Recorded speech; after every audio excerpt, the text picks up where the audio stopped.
Arthur is a tyrannical king who rules the world with an iron fist. During his rise to the throne, he massacred his enemies, destroyed cities with bombs, and committed countless atrocities in the name of power. However, one day he reflects on everything he has done and, consumed by a feeling of guilt, in the next moment suffers a heart attack and dies. As he descends into the abyss, a voice calls out to him and says that he will have a second chance at life, but must ensure that there will be no waste this time. After a few moments, Arthur opens his eyes and sees two people looking at him. The man introduces himself as Reynold, his father, and the woman as Alice, his mother. They do not expect a newborn to understand what they are saying, but are extremely excited to have him. Arthur slowly realizes that these people are indeed his parents and that he has just been born. It is still hard to believe that he has returned to being a baby, but he cannot deny that his parents take very good care of him. Overall, he is happy, but is still bothered by the fact that he is stuck in a baby's body. His head is disproportionately large and he cannot speak. Every few hours, he uncontrollably soils his diaper. However, he soon notices something even stranger than his current condition. He watches Reynold channeling energy into his fists and crushing a massive stone into pieces. Arthur is surprised, as he has never seen this type of power, even after years of ruling the world. This effect is so impressive that Reynold swells with pride and expects to receive compliments from the family. However, he is not paying attention to his surroundings and ends up getting hit by a stone that falls on his head. Alice had already anticipated that something like this might happen and quickly heals him using magic, warning him to be more careful the next time he wants to show off. Although Reynold was just trying to showcase his abilities, when he gets serious, his fists are lethal, as he can take down a wild boar with a single blow during hunting. His presence makes everything easier for his hunting companions. When the hunt is over, Reynold returns to the family, ready for a warm, welcome hug, but then remembers he is still covered in wild boar blood and needs to clean up first. Arthur learns two things from watching this. First, this world is so dangerous that it is common for people to have weapons to protect themselves. Second, if he wants to live freely, he will need to learn to fight. Now that Reynold has returned, Alice says it is time to put Arthur to sleep. Normally, he would be annoyed at being treated like a baby, but this is a part that he truly appreciates. In his previous life, he rarely had the chance to sleep peacefully, and there was always someone trying to assassinate him when he least expected it. Although he could easily defeat any enemy, the constant threat was stressful. Months go by, and Arthur's fragile limbs finally strengthen enough for him to move by himself. The first thing he does with this new mobility is go to a mirror to observe himself. His parents find it adorable how captivated he is with his own reflection, but in truth, Arthur is just assimilating the fact that he has truly returned to being a baby now that he can move on his own. When Alice puts him to sleep later that day, he puts his plan into action. As soon as she leaves the room, Arthur opens his eyes, throws the blanket out of the crib, and begins to climb it to escape. He crawls on the floor while Alice is busy washing the dishes. She seems so focused that she doesn't notice Arthur crossing the room. Upon reaching the other side, he opens the door to the house's library and picks up a book. He needs to learn more about this world. Arthur discovers that the continent is called Dick and is divided into 3 kingdoms. The kingdom of Cald, inhabited by dwarves who live in underground cities. The kingdom of Eleanor, where elves dwell in the depths of the forests. And the kingdom of Sapim, ruled by a human king. In this world, no one destroyed cities to conquer territories, but Arthur still wants to understand more about his new home. He picks up another book and finally obtains some answers. Arthur realizes that the technological level of this world is primitive, and the reason for this is the existence of magic. People can use magic by manipulating the mana within their bodies, and although it is not a common occurrence, magic plays a fundamental role in daily life. There are 2 ways to use it: enhancement and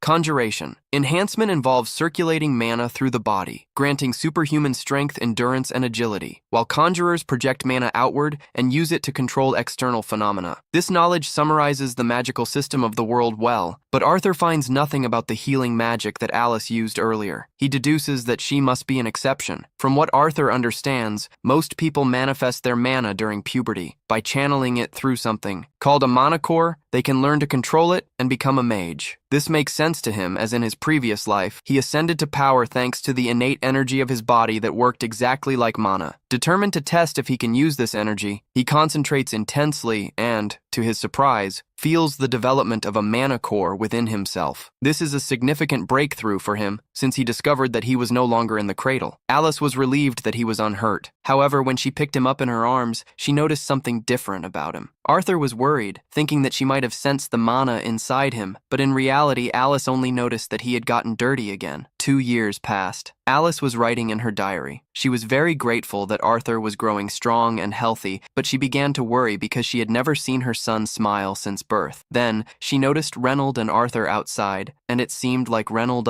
was giving sword lessons to Arthur. The boy looked quite interested, but Alice was furious to see Reynold allowing a mere 2-year-old to swing a dangerous stick. Arthur had already realized that upsetting Alice was not a good idea, so he knew he would have to be careful not to infuriate her. To prevent him from engaging in other dangerous activities, Alice decided to take Arthur on a walk through the city. Arthur was particularly excited about this opportunity, as it would allow him to gather valuable information about the world. He could assess the technological level of the kingdom by observing the weapons sold to the general public, and also came into contact with substances he had never seen before. But the best part was witnessing a mage conjuring fire magic up close. In the end, the day's trip was incredibly valuable to him. By the end of the day, Arthur's infant body, he was exhausted from all the activity and could barely stay awake. Alice wanted to put him to sleep as soon as they got home. Despite the limitations of this new life, Arthur began to enjoy living with loving parents. In his past life, he was left to his own devices with no help. He grew up in an orphanage and never experienced parental love. Having dedicated parents was a pleasant change for him. Arthur soon fell asleep on Alice's shoulder, who started to carry him to the crib. On the way, she told him how proud she was of him for learning so much. Alice knew about all the times he escaped the crib to read books, and realized how excited he became when he saw the outside world. For her, this meant that Arthur had an adventurous spirit, likely inherited from Reynold. Sooner or later, he would certainly want to leave to explore the world personally. Alice preferred him to lead a peaceful life. If he were happy, she would support him no matter what happened. The next day, Arthur was standing by the window watching as Reynold began his training in the yard. He was interested in seeing magic applied up close, so he watched attentively as Reynold started to circulate mana through his own body. Eventually, some stones began to rise from the ground, and Reynold seemed quite pleased with this, but in reality, the result was rather mediocre. This was the limit of Reynold's conjuration skills, as his specialty was enhancement magic, being much more effective when applied to his own body. Seeing his father's power motivated Arthur to train, and he was about to get off the table when Alice announced that it was nap time. Arthur still couldn't speak, so he began to complain as they passed the bookshelf. Alice, however, said there was no time for reading as he needed to sleep. Usually there was nothing Arthur could do about it, but he had recently learned a legendary technique: pouting. He mastered the art of using his cuteness as a weapon, and even though Alice still wanted to put him to sleep, she eventually relented and let him read a book. Once he was alone, Arthur began to practice with his mana. Over the past 2 years, he had made considerable progress. By gathering small fragments of mana within his own body, he managed to form a mana core, although it was incredibly exhausting. The effort was worth it. Now, with just a little more effort, he should be able to cast his first spell. However, Arthur drastically underestimated the strength of his own magic and accidentally blew up the house. Alice and Reynold were outside when the explosion occurred. It was so intense that Reynold's back was severely burned, but aside from that, both were fine. However, they soon realized that Arthur was still inside the house when it exploded. Desperate, they ran inside to check if he was still alive. There was no way a baby could have survived an explosion of that magnitude, but upon reaching the library, Reynold was shocked to see that Arthur was not only completely unharmed, but had also been the cause of the explosion. He was only 3 years old, so theoretically, it shouldn't be possible to use magic before the age of 12, so Arthur was practically a master of mana already. He looked proudly at his parents, but forgot that the house was collapsing when 2 ceiling beams began to fall. He was taken completely by surprise. He tried to run, but his short baby legs betrayed him, and it seemed like his end had come. Fortunately, both Alice and Reynold rushed to save him. While Alice shielded him with her own body, Reynold used magic to block the debris and save them both. Arthur was surprised, as it was the first time someone risked their life for him. Alice, on the other hand,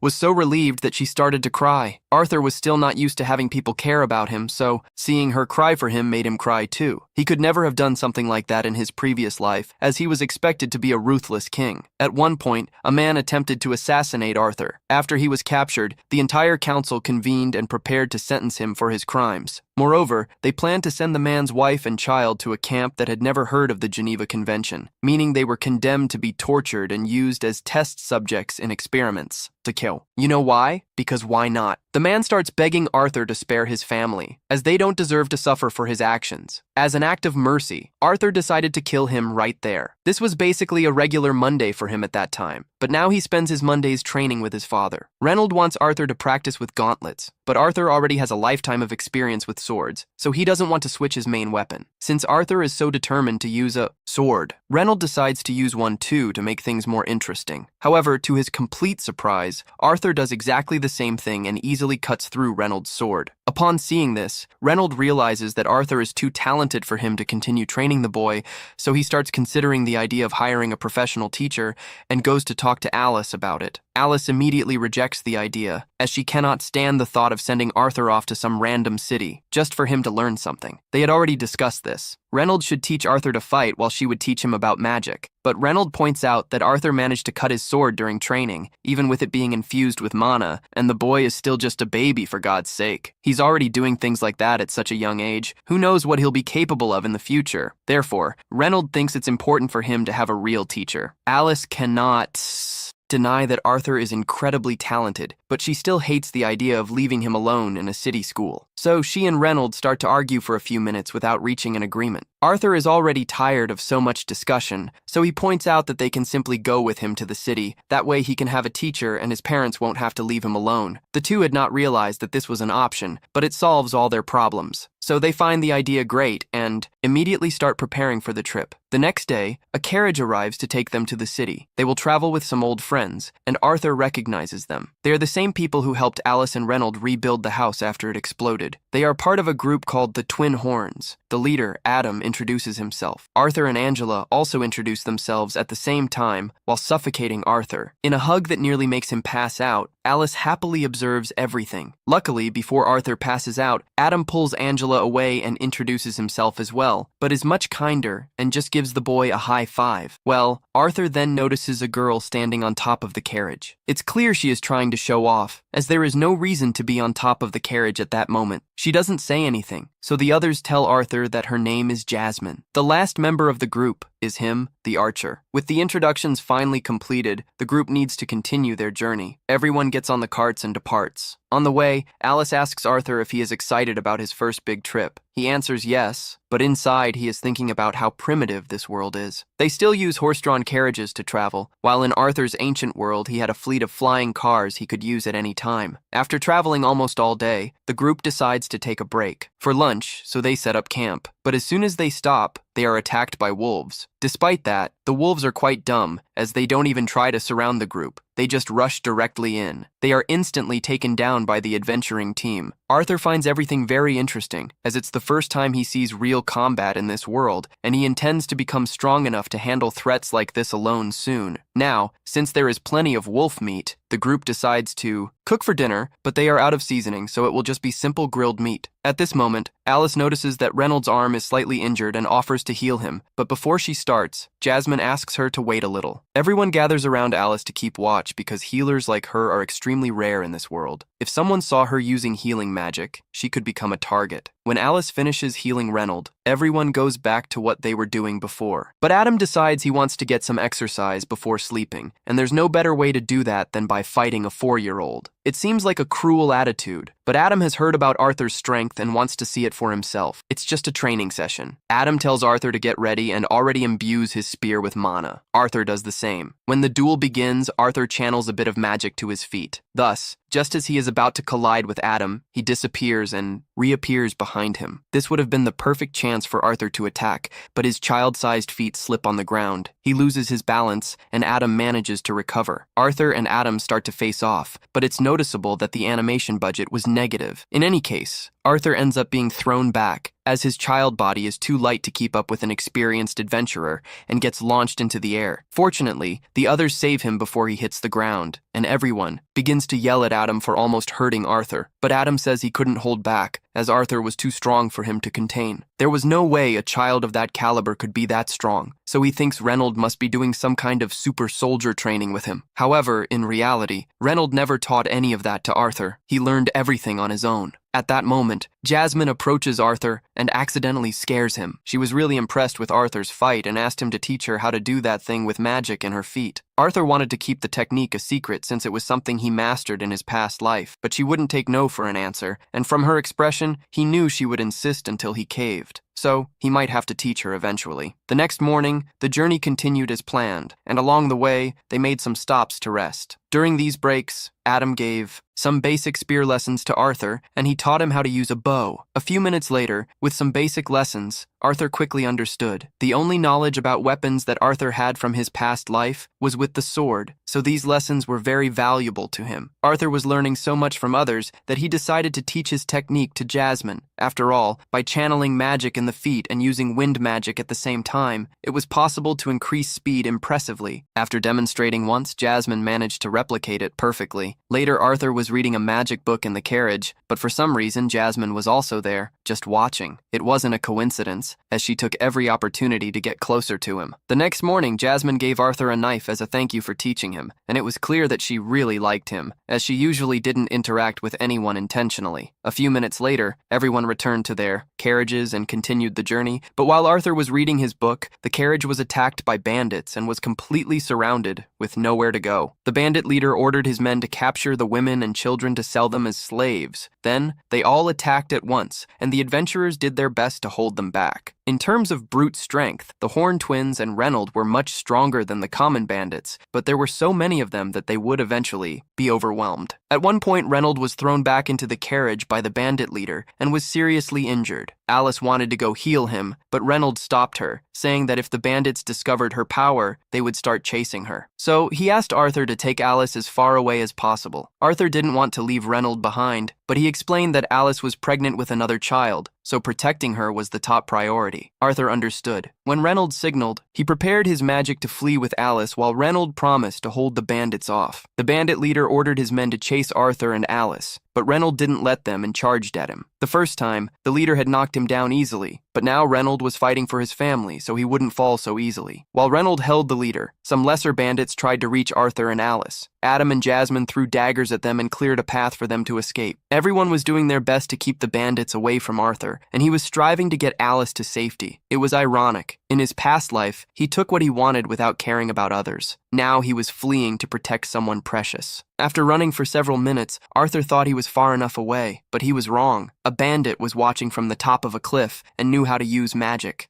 He cast a wind spell against Arthur and Alice. Arthur did not perceive it in time, and by the time he noticed, it was too late. He could only push Alice away and take the hit alone. Dragged, he was thrown back and fell off the cliff. With his child's body, this was practically a death sentence, but if he were to die, he would not die alone. As he fell, Arthur grabbed the knife he received from Jasmine and threw it at the magical villain. The blade struck, and the cord wrapped around the enemy's ankle, allowing Arthur to pull him down together. The adventurers tried to use magic to save Arthur, but he was already too far away to be reached. He was doomed. During the fall, Arthur reflected on his life. Even at the brink of death, he felt a strange peace as he managed to protect his family. He now understood why that man from his past life had been so desperate to protect his own. Arthur did not hesitate to sacrifice himself for Alice, and although he did not regret what he did, he still wished he had survived to live a little longer with them. After that fatal fall, Arthur somehow manages to get out of the river and find a cave. However, he encounters a terrifying monster and begins to regret seeking shelter there. He attempts a surprise attack to increase his chances of survival, but the monster simply strikes the air and tells him to calm down. "A monster," says Arthur, who is not evil and just wants to be friends. In any case, he is still severely injured, and his wounds will not heal unless he eats something. The monster starts picking fruits from the cave wall and tells Arthur to eat them, but he does not trust random wall fruits. He is about to get up to try to escape that situation, but his injuries finally catch up to him. As he tries to get up, he hears something crack and starts to cry. The monster tells him to stop crying, because it is already a miracle that he survived that fall. Arthur has many questions to ask, but the monster says it will not. answer anything unless he eats the fruits. He hesitates at first, but after taking a bite of the first little fruit, Arthur realizes that they taste very good. After stuffing himself, Arthur turns to the monster and asks if it knows anything about the current state of his parents. The monster explains that it cannot leave the cave, so it cannot check for itself, but it has an ability that allows it to see long distances. It generates a screen and shows Arthur that his parents managed to defeat the rest of the bandits. This means they are still alive and well, and Arthur could not be happier with this news. He thanks the monster for letting him know that his parents are okay, and since Arthur will be trapped there for a while, he decides to be friendly with it. The monster's name is Sylvia, and she turns out to be a very kind person. In the following days, Arthur stayed there, eating and resting so that his wounds could heal. Throughout this time, Sylvia took care of him. When his body finally recovers, Arthur wants to return home as quickly as possible. According to Sylvia, Arthur would never survive the trip back alone. The cave is currently around the Elven Forest, an area full of magical beasts and bandits, and Arthur simply cannot deal with all that. But that does not mean he will be trapped there forever. Sylvia has the ability to open a dimensional rift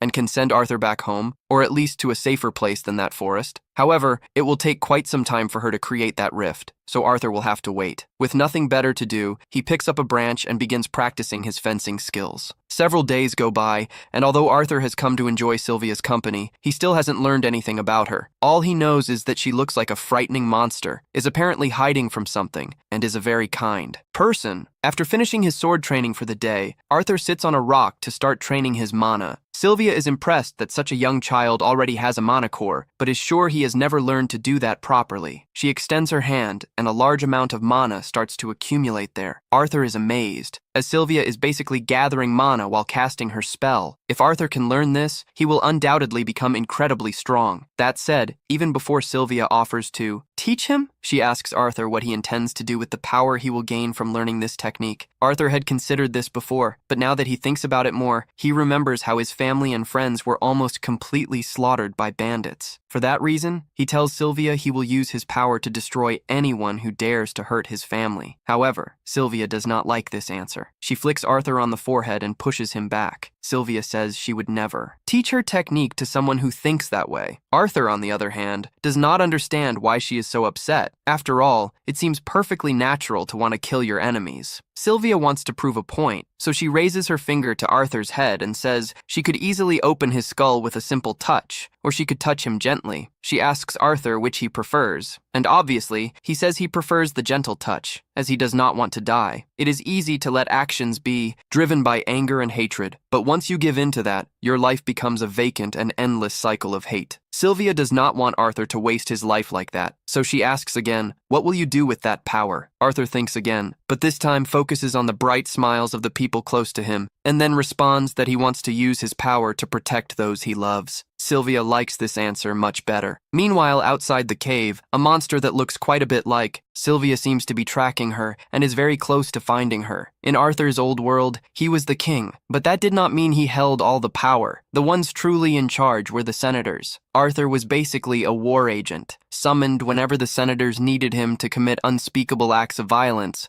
but he never liked living like that. Back to the present, Sylvia is teaching Arthur to use her technique. After showing him how it's done, she asks him to try on his own. However, Arthur starts to condense the mana from the air around him. Once he gets the hang of it, he can use that mana to strengthen himself. He already feels the difference in his strength, so he runs to Sylvia to thank her for teaching him. However, Sylvia suddenly senses someone approaching, then pushes Arthur into a pile of rocks and tells him to be quiet. Arthur has no idea what is happening, so he takes a peek and sees another monster, which looks exactly like Sylvia. Sylvia seems to know him and is surprised that he managed to find her there, but the second monster doesn't want to waste time and demands that Sylvia go with him. Sylvia refuses, so he immediately starts to attack. Arthur wants to help Sylvia, but he hears her voice in his head telling him not to worry about her. Another monster tries to convince Sylvia to cooperate, saying that otherwise he will be forced to kill her. But Sylvia would rather die than obey, so she begins to gather mana and reveals her true form. It turns out that Sylvia is a dragon, and in this form she can use much more power power than before. She unleashes a massive blast at the other monster, which blocks the attack. However, he says that she is being foolish, as in her current state, her body will not survive using so much power.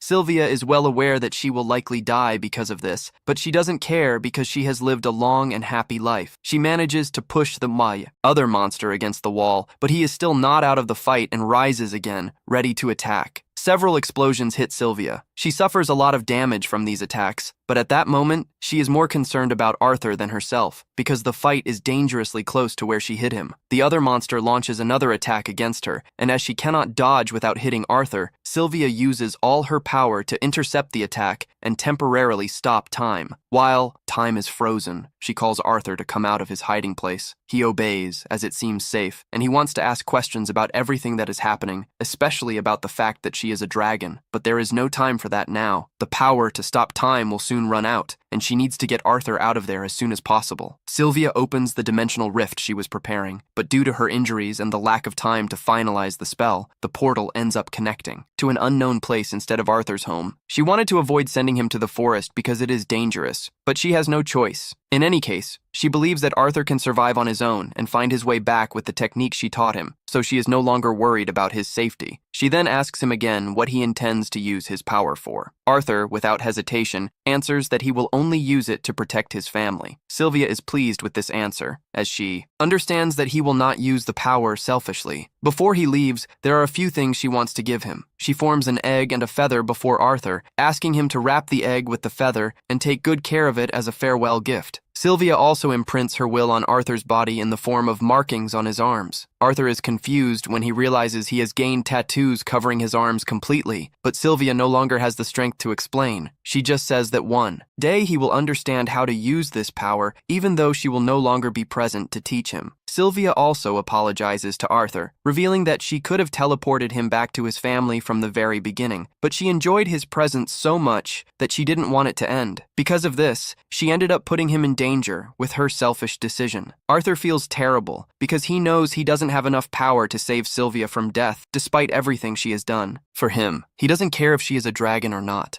Monster, for him, she is a precious part of his family. He tells her that he sees her as a mother, but Sylvia reminds him that he already has a mother. Then, Arthur says she can be his grandmother. Sylvia didn't expect this, but she loves the idea of being called grandmother and asks him to repeat it. He does so with joy. Sylvia is sad that she can't see him again, but time is running out. Then, she gently pushes him to cross the portal. Arthur understands, grabs the presents she gave him, and steps in, but at the last second he changes his mind and tries to convince her to go with him. However, she cannot do that, so she closes the portal and sends him away. Time starts moving again, and Sylvia is hit by the attack from the other monster. The damage is fatal. She falls to the ground, but the monster doesn't believe she is dead, as he knows she is too powerful to be defeated so easily. He approaches cautiously, but lowers his guard upon seeing the motionless body. As he gets close, Sylvia gathers all her remaining energy and unleashes an attack that strikes him along with everything around in a 1-meter radius. As Arthur is being teleported, he hears one last message from Sylvia. She asks if he remembers what she said about the correct use of power, and Arthur replies yes, although he is still sad about everything that happened. Sylvia says the world is a sad place, and things like that will happen from time to time. That's why Arthur needs to change it for the better. Arthur protests, saying he doesn't have the capacity for such a thing, but Sylvia doesn't expect him to change the world all at once. He can start small, after all. This isn't the first time he has tried to control the world. Sylvia knows about Arthur's past life as a king, and although she disagrees with how he ruled back then, she is sure that if he doesn't let hatred consume him, he can become a great king who will make the world a better place. After a while, Arthur wakes up on the ground and swears he will fulfill Sylvia's request, but before that, he needs to find a way out of that forest. After being teleported to the elven forest, Arthur begins his journey back home, but as he walks, he suddenly hears a terrifying scream coming from the other side of the woods. It sounds like the scream of a little girl. Immediately, he focuses the mana in his feet and starts running to see what is happening. He jumps to the top of a tall tree to get a good vantage point. From up there, he clearly sees a group of bandits kidnapping a girl. She tries to escape, but the bandits have already grabbed her and cover her mouth to prevent her from continuing to scream. Since the girl is an elf, the bandits plan to sell her as a slave on the black market for a good profit as soon as they leave the forest. So, they tie up the girl and put her in the back of the cart. As Arthur watches everything happen, he has flashbacks of the moment when he and his family were also attacked by bandits. He remembers hearing the bandits talk about keeping him alive along with the women to sell them as slaves later, and this angers him deeply. His first impulse is to massacre all the bandits for committing such a horrible crime, but he remembers what Sylvia told him about controlling his anger. So, he takes a deep breath and tries to calm down. Arthur understands that if he attacked at that moment, he could put the girl's life at risk. That's why he decides to be patient and wait for the right chance to act. All the bandits get into the cart and start leaving the forest, and Arthur follows them closely through the shadows as night falls.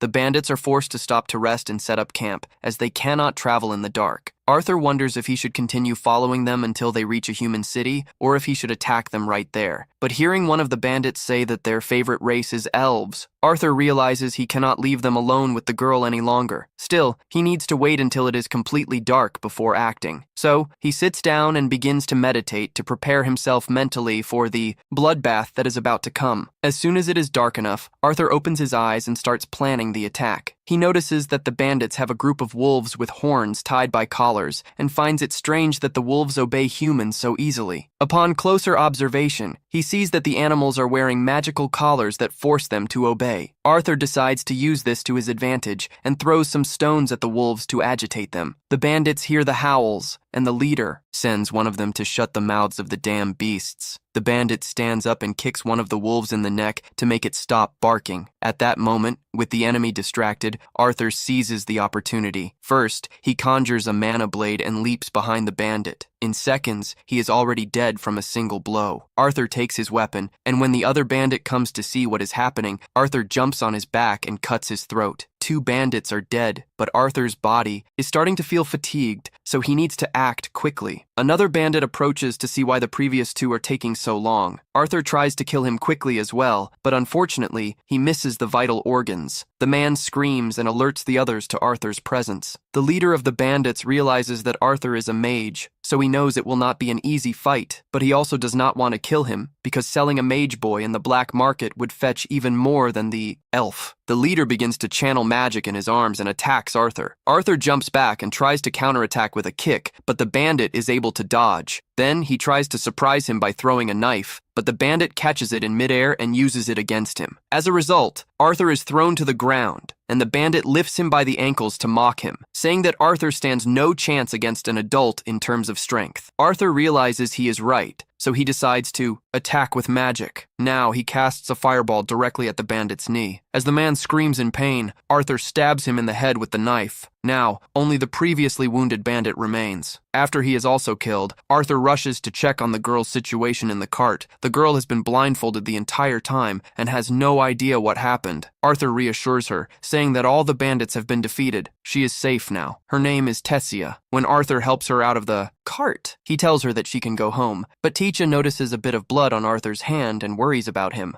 Arthur understands that it is natural for children to be frightened by seeing blood, so he concludes that it would not be a good idea to let her see the bodies spread across the ground and asks her to wait a bit while he goes to cover the corpses with a tarp. Teacha asks what happened to the kidnappers, and Arthur does not want to admit that he killed them, so he simply says that they suffered an accident. That does not bother her anymore. The girl does not ask any more questions. Arthur takes her belongings from the bandit's cart and says goodbye, but he needs to continue his journey. However, Tessia grabs his arm and begs him to stay because she is afraid of being left alone. If Arthur leaves her there, she might be devoured by the ghosts of the trees or something like that. He asks if she knows the way back, and she says yes, but she doesn't know how long it will take to reach her village. Arthur doesn't like the idea of taking a detour, but he knows that Tessia wouldn't survive alone, so he agrees to escort her home. He looks at the wolves captured by the bandits and even considers using them as transport, but since he doesn't know how to control wolves, he decides to leave them behind. Arthur insists that at least they should remove the magic collars from the wolves so that they can return to the forest. Arthur warns that the wolves might attack as soon as the collars are removed, but she believes she will be fine since she hasn't done anything to anger them. Besides, as a forest dweller, it's her duty to take care of the creatures living there. She ends up taking the collars off the wolves, and as expected, they simply return peacefully to the forest. The next morning, Arthur and Tessia head towards the elf village and, after a while, take a break to eat. Arthur prepares a simple stew and says she needs to eat to have energy for the long journey. Tessia comments that the smell is strange, and Arthur admits that he's not exactly a master cook, The dish is made only with dried meat and salt, so the taste isn't the best, but it's better than being hungry. Tessia asks why Arthur came to the Elshire forest, as it's rare for humans to appear there, especially a child alone. Arthur explains how he got separated from his family and ended up at that place. They continue talking, and he asks what it's like to live in the kingdom of Eleanor. One day, Tessia says she loves the place. Even though her parents are always busy with work, she spends most of her time with her grandfather and her maid and continues on her journey. But since Tessia doesn't know exactly how far the village is, it's hard to predict how much longer it will take. To make matters worse, the wolves Tessia freed started following them, and Arthur regrets not having killed them from the start. That night, Arthur decides to stand guard outside the tent to protect Tessia from a possible wolf attack. After a while, Tessia opens the tent and asks him to sleep beside her. Arthur says he isn't sleepy and prefers to keep watch outside, but Tessia pleads, saying she is afraid of being alone. Arthur relents and decides to take his watch inside the tent for her. Despite pretending she isn't scared, she insists that Arthur stays by her side the whole time. Before sleeping, Tessia asks if it's true that all humans are perverts and marry several wives. Arthur is shocked by the question and wants to know where she heard that. Tessia replies that it was her grandfather who said it. Arthur admits that such people exist, especially in the Garite family, but that, generally speaking, humans are modest. Then Tessia believes him and falls asleep. Shortly after, the wolves do not attack. In the morning, the two continue their journey. Tessia is getting closer to Arthur now that she has managed to forget the slave traders. She seems much happier. However, she is still completely without survival skills and can't even cross a stream by herself. Arthur has to carry her. Suddenly, Arthur feels a strange, pulsing pain in his chest. Unaware of what is happening to him, Tessia runs to find medicinal herbs that may help, but Arthur feels it is not a common illness. While leaning against a tree, the previous wolf appears, and Arthur panics as he is unable to fight. Tessia returns with the herbs, and Arthur warns her to stay away, fearing that the wolf might be dangerous. To his surprise, the animal simply leaves a dead pig in front of him and departs. Arthur is bewildered, but Tessia assumes the wolf was trying to thank him for his previous help. That night, they camp and roast meat over the fire. The taste is much better than that of the stew, and Tessia, while searching for herbs, found some mushrooms and offers them to Arthur, but he probably shouldn't have accepted them. The mushrooms cause quite a bout of diarrhea. After relieving himself, Arthur is exhausted and almost faints. But Tessia keeps talking. She shares that her grandfather used to read storybooks about the realms of humans and dwarves, and that she always wanted to visit those places, but she was never allowed because elves do not trust other races. At that moment, Tessia realizes that Arthur is not paying attention, but understands that he is just sleepy. So, she covers him with the blanket and wishes him good night. The next morning, they resume their journey, but Arthur's chest pain worsens. Tessia apologizes for not being able to help, but he says it's nothing serious. Changing the subject, Tessia asks if she can call him Gart, as she already considers him a friend. After all, they have spent a lot of time together and have grown quite close. Arthur says he doesn't mind and agrees to be her friend. Tessia is surprised by his calm reaction. Arthur then makes a joke, saying he will cherish every moment that Tessia's great law considers him a friend. But this annoys her. She tells him to stop acting like a child. Arthur finds it funny since it was she who insisted that he stay by her side the whole time because she was scared. Tessia responds that it was totally different. Joking aside, Arthur realizes that Tessia is his first true friend. Not even in his past life did he have that. People have always been afraid of him, and he never could call someone a friend. Suddenly, Tessia sees something familiar and calls Arthur to look. He goes expecting to find some strange branch or something like that, but comes across a huge tree with a portal at its center. Arthur explains to her that this is the entrance to the elven village and extends his hand to her, inviting her to go with him. The guards demand that Arthur explain who allowed a human like him to enter their sacred lands. Arthur turns to Tessia, hoping she will clarify the situation, but seeing her silent, he feels betrayed, thinking himself foolish for ever considering her a friend. However, the truth is that Tessia was afraid to intervene because she was still a child. When the guards announce that they will execute Arthur, she finally intervenes, defending him and stating that he saved her life. Even so, the guards maintain the assumption that Arthur had mentally manipulated the girl into believing this, as if it were possible. Anyway, the only wise and sensible man of the elven lands appears coming out of the same teleportation portal and orders them to release Arthur. This man is Vera Elite, the former king of Eleanor, and he personally thanks Arthur for saving Tessia, revealing that she is his granddaughter, which means she is the princess of that kingdom. Arthur is completely shocked by the revelation, as he would have never imagined that Tessia was royalty, judging by her behavior during the time they were together. Tessia's parents King Alvin and Queen Marielle arrive moments later and finally reunite with their missing daughter after days of separation. While Marielle checks if her daughter is okay, Aldo questions what a human is doing there. It seems Aldo inherited his mother's traits and is not nearly as wise as his father, as he immediately orders his soldiers to execute Arthur. Arthur turns to intervene once again, declaring that he was the one who ordered the guards to stand down. He explains how Arthur saved the precious Tessia, even being considered a barbaric human. Tessia reinforces her grandfather's words, pleading with her father not to hurt her friend and even suggesting that they invite him to the castle.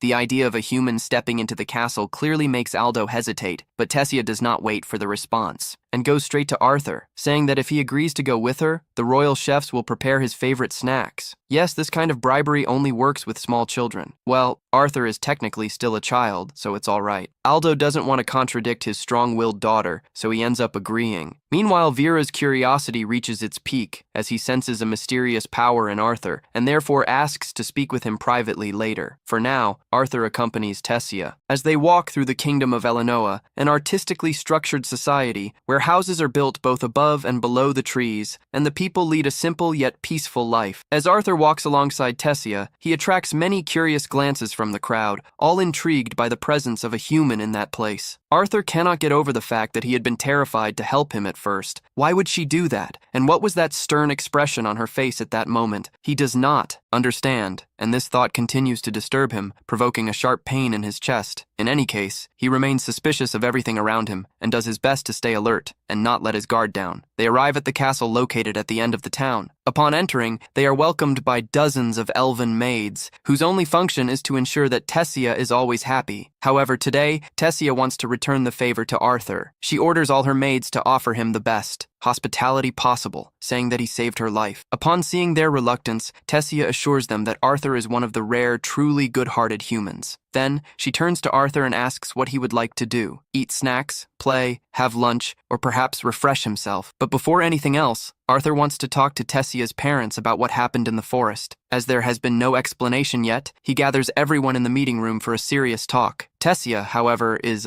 in her own little world and brings tea and snacks for everyone, perhaps thinking it's just an afternoon tea, nothing more. Anyway, Aldo introduces himself formally, along with his wife Marielle and his father Vera. Arthur also introduces himself as just an ordinary boy, born in a forgotten village in the kingdom of Sepem. He kneels before Aldo, admitting that a commoner like him would never have a chance to see royalty, much less sit in the same room as the king of the elves, and expresses how grateful he is to have received this opportunity. Aldo is surprised by how well-mannered Arthur is, despite claiming to be just a peasant, but allows him to continue. Arthur then gives a detailed explanation of what happened, including how he got separated from his family. He does not lie to the king, but he also does not tell the whole truth, such as his encounter with the mysterious dragon Sylvia. Still, he continues with his story to the point where he found Tessia being kidnapped by a group of slave traders, and the atmosphere in the room changes drastically. Once again, Aldo seizes the opportunity to blame all humanity for what the slave traders tried to do to his daughter. On the other hand, Viria asks the right question. How could a 5-year-old boy, Arthur, manage to rescue Tessia from 3 adult slave traders? It could not have been through negotiation or pleading. Then, Arthur finally reveals the truth. He claims to be a talented wizard and that he used his powers to eliminate the kidnappers. However, Aldo finds it hard to believe, and the same guard from before appears once again with his unwanted opinion, claiming that Arthur must have brainwashed Tessia just to be allowed into their sacred lands. Viria, who has been defending Arthur from the beginning, can no longer tolerate the indirect disrespect directed at him and immediately silences the guard. Tessia also intervenes, adding that she heard the slave traders discussing selling her for a high price, recalling the traumatic experience. After Tessia finishes reporting what she went through before being saved by Arthur, her mother becomes emotional and hugs her tightly. A mother's love is always so pure and moving. Aldo also realizes what his daughter went through, and for that reason, he tells Arthur that he believes him and thanks him for everything he did for her. After explaining how he met Tessia, Arthur gets straight to the point of why he requested that conversation. He said he is also separated from his family, and that all he desires at the moment is to reunite with his parents in Sapem. Aldo cannot believe what he hears. Arthur is indeed asking elves to help humans that they consider barbaric. Aldo insists that there is no chance of offering help to humans, and that Arthur needs to understand that he must find his own way back home. But Arthur, always intelligent, soon thinks of a way to argue. He reminds Aldo of everything he did for his family and his town, and says that if they do not repay the help after all he has done, then they too are barbarians and have no right to call themselves humans, as they are behaving the same way. Viria looks at Aldo with an expression that clearly says he was the nail. He declares that Aldo has fallen into his own trap. Tetia also stands by her father's side, looking directly at him, waiting to see what decision he will make. Aldo, with no way out, agrees to help Arthur, but informs him that the only teleportation portal leading to Sapem can only be opened once every 7 years, after a meeting between the 3 leaders. They used it recently, so the next opening will be in 5 years. Arthur does not have this time. He cannot wait 5 years to reunite with his family. Aldo realizes this and says he will send soldiers to escort him back. Thus, the journey will begin the following day. Arthur feels more relieved to hear this. However, his manicure starts to hurt again. He barely manages to leave the meeting and goes to take a shower. The pain doesn't go away and continues to throb. After the shower, he holds his chest tightly, trying to understand what is causing this pain and what the solution might be. He thinks of Sylvia and mentally asks her what he should do about the pain. Unfortunately, the answer won't come anytime soon. He goes out to walk around the palace, and the fresh air helps relieve the pain a bit. He thinks of his parents and how much he misses them. He wonders if they are still alive, but concludes that they are too strong to die so easily, so he believes they are fine. When he raises his eyes and sees Tessia, he begins to wonder if his family will welcome him with the same joy, or if they will be angry for him being away for so long. All these thoughts overwhelm the poor boy, who remains still, lost in his feelings. Tessia runs up to him. He teases her, calling her a spoiled princess, and tells her to enjoy the comfort of her parents. Arthur confides in Tessia his worries about his parents and whether he will be welcomed by them. She gently holds his face and is surprised by his insecurity. How could it be that his parents wouldn't be happy with his return? To her, parents always worry about their children. Surely his are distressed over his disappearance. As she comforts him, flowers known as chinabel start to fall around them. Tessia recognizes and comments on what they are, but Arthur Alvarez remembers the moment he entered the city and thought Tessia would betray him. However, he feels relieved that she didn't do that. Still, those flowers seem familiar in another way. What Tessia sees as flowers, he sees as weapons. He has seen them in past battles. Not fully understanding why, he apologizes to Tessia, who is confused and states that she also likes the flowers. She then throws one back, believing it to be a weapon thrown by someone. To her surprise, the sender is none other than Virium. Arthur confronts, asking why he would be attacking his own granddaughter, but Virium smirks disdainfully and questions whether anyone could truly be attacked by something so harmless. He runs up to Virium and pleads to leave Arthur alone, saying he is different from other humans and that he is a good person. She asks her grandfather to stop provoking him. However, Virium asserts that he is not provoking. To him, Arthur is the first interesting human he has ever seen, and therefore, he will not let him escape. With magic, he tests sitting and grabs a stick, challenging Arthur to a duel. The fight begins, and Arthur gives it his all. He uses all his human strength, but soon realizes that Virium is faster. No matter how hard he tries, he cannot land a single hit. In a more aggressive attempt, Virium breaks his stick, and a piece nearly hits Tessia. Arthur protects her just in time. He then decides to use magic, a powerful kind of magic that few can endure. Even so, Virium counters it. After several attempts, Arthur finally manages to hit Virium on the head. The elf, instead of getting irritated, becomes even more excited. He asks for a second round, but Tessia stands up and pokes her grandfather, asking him to leave her art alone. Virium retorts that Arthur is not the innocent boy she thinks he is. In fact, it was Arthur who provoked him and almost defeated him. Arthur rejects this kind of recognition, saying that Virium is overestimating his abilities. Virium then makes an unexpected request, that Arthur become his disciple. Arthur considers the idea, which seems advantageous. However, thinking of his parents and the fact that they do not know if he is well, he hesitates regarding his concern. Virium states that there is a way to inform his parents that he is well, without having to return home immediately. Arthur is interested, but before he receives explanations, Virium releases an energy into his body. He feels pain in his human form again, and Virium confirms his suspicion. Arthur has received the will of the beast. The only way to survive and avoid death is to become Viriam's disciple. Arthur finds himself in a state where he cannot move. His heart aches with a sharp pain, and while trying to contain this pain, a dark aura escapes from his chest. It takes the form of a mysterious and frightening being. Arthur, afraid, closes his eyes, wondering if that creature is a manifestation of his inner anxieties or perhaps of his responsibilities. When the monster approaches, about to hurt him, a weak voice calls him. It is Tessia. Her voice calms his heart enough for him to awaken. Upon opening his eyes, Arthur finds Tessia sitting on him. Tessia wishes him a good day, but he ignores her and pretends to go back to sleep, calling her a monster from his dream. Joking aside, Tessia informs him that their grandfather is waiting for him outside, but Arthur does not pay attention. Then she drags him out of bed, telling him to fix his messy hair. Arthur responds by saying that her hair looked like Medusa's just seconds ago. While he changes clothes, Tessia asks if he is really going to stay there, and Arthur replies that he hasn't decided yet, calling her princess. Tessia, irritated by the formality, pinches him on the back and says she will be very angry if he calls her princess again. Arthur comments that she is already angry, and which makes him wonder if she can get even more furious than she is now. After getting ready, Arthur leaves the castle with Tessia and sees a carriage, where Alvin begs Viriam not to allow Arthur to stay there. Alvin and his wife Marielle have an irrational prejudice against all humans, as we already know, but Viriam ignores them and enters the carriage, making it clear that he likes Arthur and that his decision is final. Tessia hears Alvin and once again defends Arthur, saying that he should be allowed to stay there since he saved her life. Alvin responds, admitting that he is grateful, but not enough to allow a human to spread his filth in sacred lands. First, Virian gets angry with someone's words and tells his son to shut up. After all, he is the king and should have more sense. Next, Virian orders Arthur and Tessia to get into the carriage already. Shortly after, they leave for the place where an old friend of Virian lives. She falls asleep on Arthur's shoulder and asks him to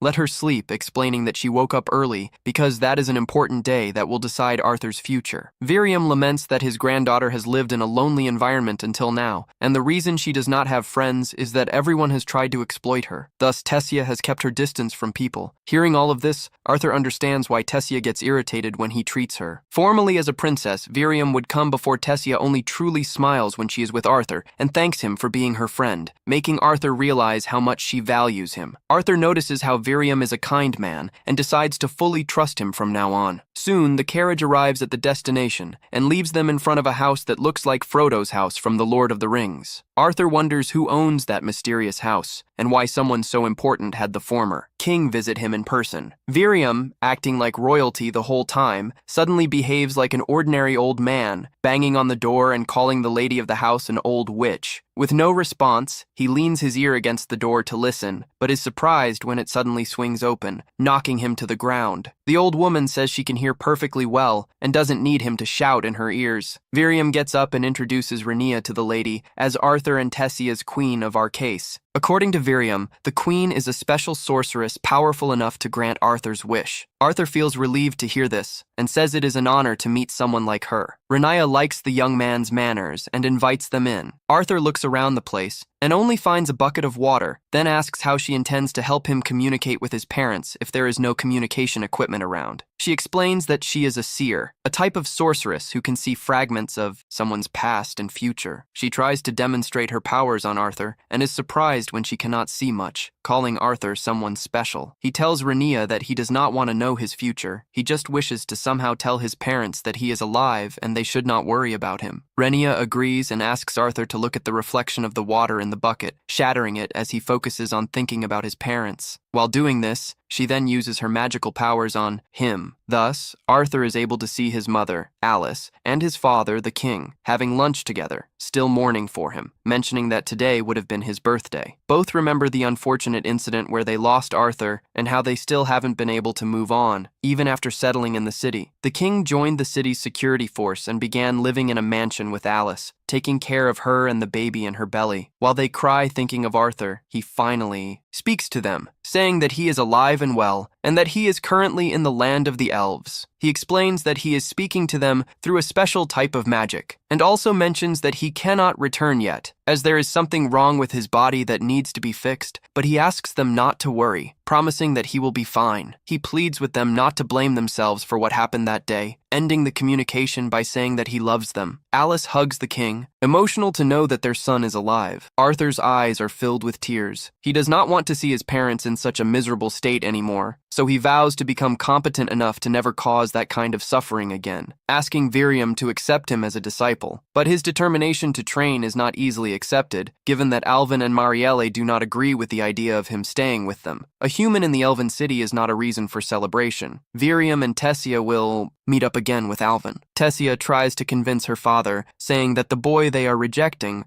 saved his life twice. If they insist and do not accept him, they will be setting the precedent that elves repay good with evil. Alvin does not care about that. His duty is to protect his people's interests, and he fears that the citizens will not accept. Virium also intervenes. He has never had a disciple before, so he tells Alvin that if he is asking for Arthur as a disciple, it is because he trusts that the boy is good. With little choice, due to his affection for the father and daughter, Alvin agrees to let Arthur stay, but he still has a concern, whether the people will accept Arthur. He asks Virium who will take responsibility if something goes wrong. Virium does not hesitate twice before accepting to take the blame. Alvin and Marielle go out to receive Arthur. Alvin stands in front of Arthur, admitting that he was harsh when he arrived in the city, and that the blame is not on him, but on how humans are viewed. Arthur notices the obvious change in attitude, the same. Alvin, who hated his presence now, welcomes him warmly. Indeed, Alvin loves his family and will do anything to see them happy. He shakes Arthur's hand in welcome, but Tessia has a better idea. She challenges her father by saying that if he is really happy with Arthur's presence, then he should allow her to take him to the city to show him everything. Alvin no longer has anything to lose, as the word about this prolonged day of Arthur has already spread, so he allows it, happy. Tessia pulls Arthur by the hand and takes him to the city. She shows him the interesting people around. It is the first time Arthur sees the city of elves, and he is amazed by the appearance of this species. Tessia mentions a big store that sells snacks and fruits, and drags him there so they can beat the crowd. As they follow, a young elf purposely bumps into him. Always respectful, Arthur doesn't mind being pushed. He just apologizes and tries to move on, but the boy glares at him with disdain. He comments that Arthur has contaminated them with his human body and says it doesn't matter if Viri was Arthur in the city,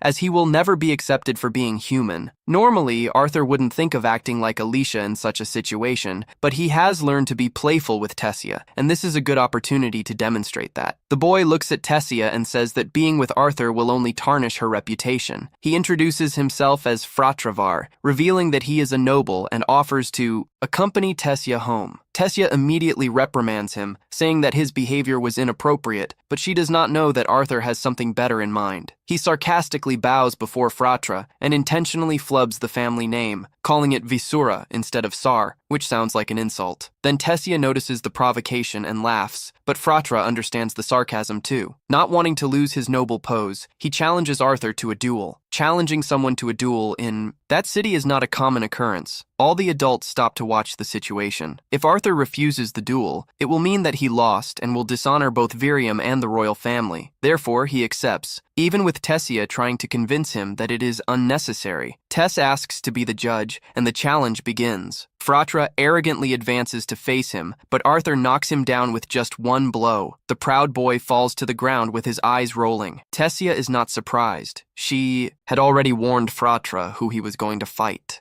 She was not weak, and since he did not listen, now he should face the consequences. She pulls Arthur and tells him to run. He joyfully escapes with her. Over time, Arthur becomes familiar with Tessia and enjoys her company. They go out together, eat together, and even study together. Whenever an elf tries to intimidate him, Tessia immediately appears to protect him. After one of their daily walks, she leans on the railing and talks to him. His training starts the next day, and she asks how he feels about it. Arthur seems worried about something, and she insists on knowing what bothers him and if he still wants to proceed with the training. He remembers a conversation he had with Virian earlier. In that conversation, Virian reminded Arthur that he is in a foreign land, without family or friends to support him. He has no one to trust. Still, Arthur made the decision to stay there and learn. Virian warned that the training would not be easy, but much harder than anything he had faced before. However, if he stayed and learned, despite the difficulties, his future would be guaranteed. Then Virian gave him another chance to back out and asked if he was truly interested. Arthur confirmed that he was. Then, Virian ordered him to ignore the pain in his mana core for now. At that moment, Arthur looks at Tessia with excitement. He says he is looking forward to the training the next day and reveals that he has already gone through many hardships and fought alongside his father. He knows that nothing he has experienced compares to what he is about to face now, but he is determined to stay strong. He believes he will become stronger. Then, Tessia extends her hand and says she will also do her best. He asks to do his best in what, and she reveals that she will always do her best so that he does not become stronger than her and so that she can compete with him. Well, we'll see, he thinks. The next day, the training begins. He positions himself in front of Virion, who introduces him to what will be the new phase of his life. As the training begins, Arthur thinks that life in the elf kingdom is faster than life outside it. In just a few days, he has learned a lot and is evolving. He accepted staying there because he knows it was the best decision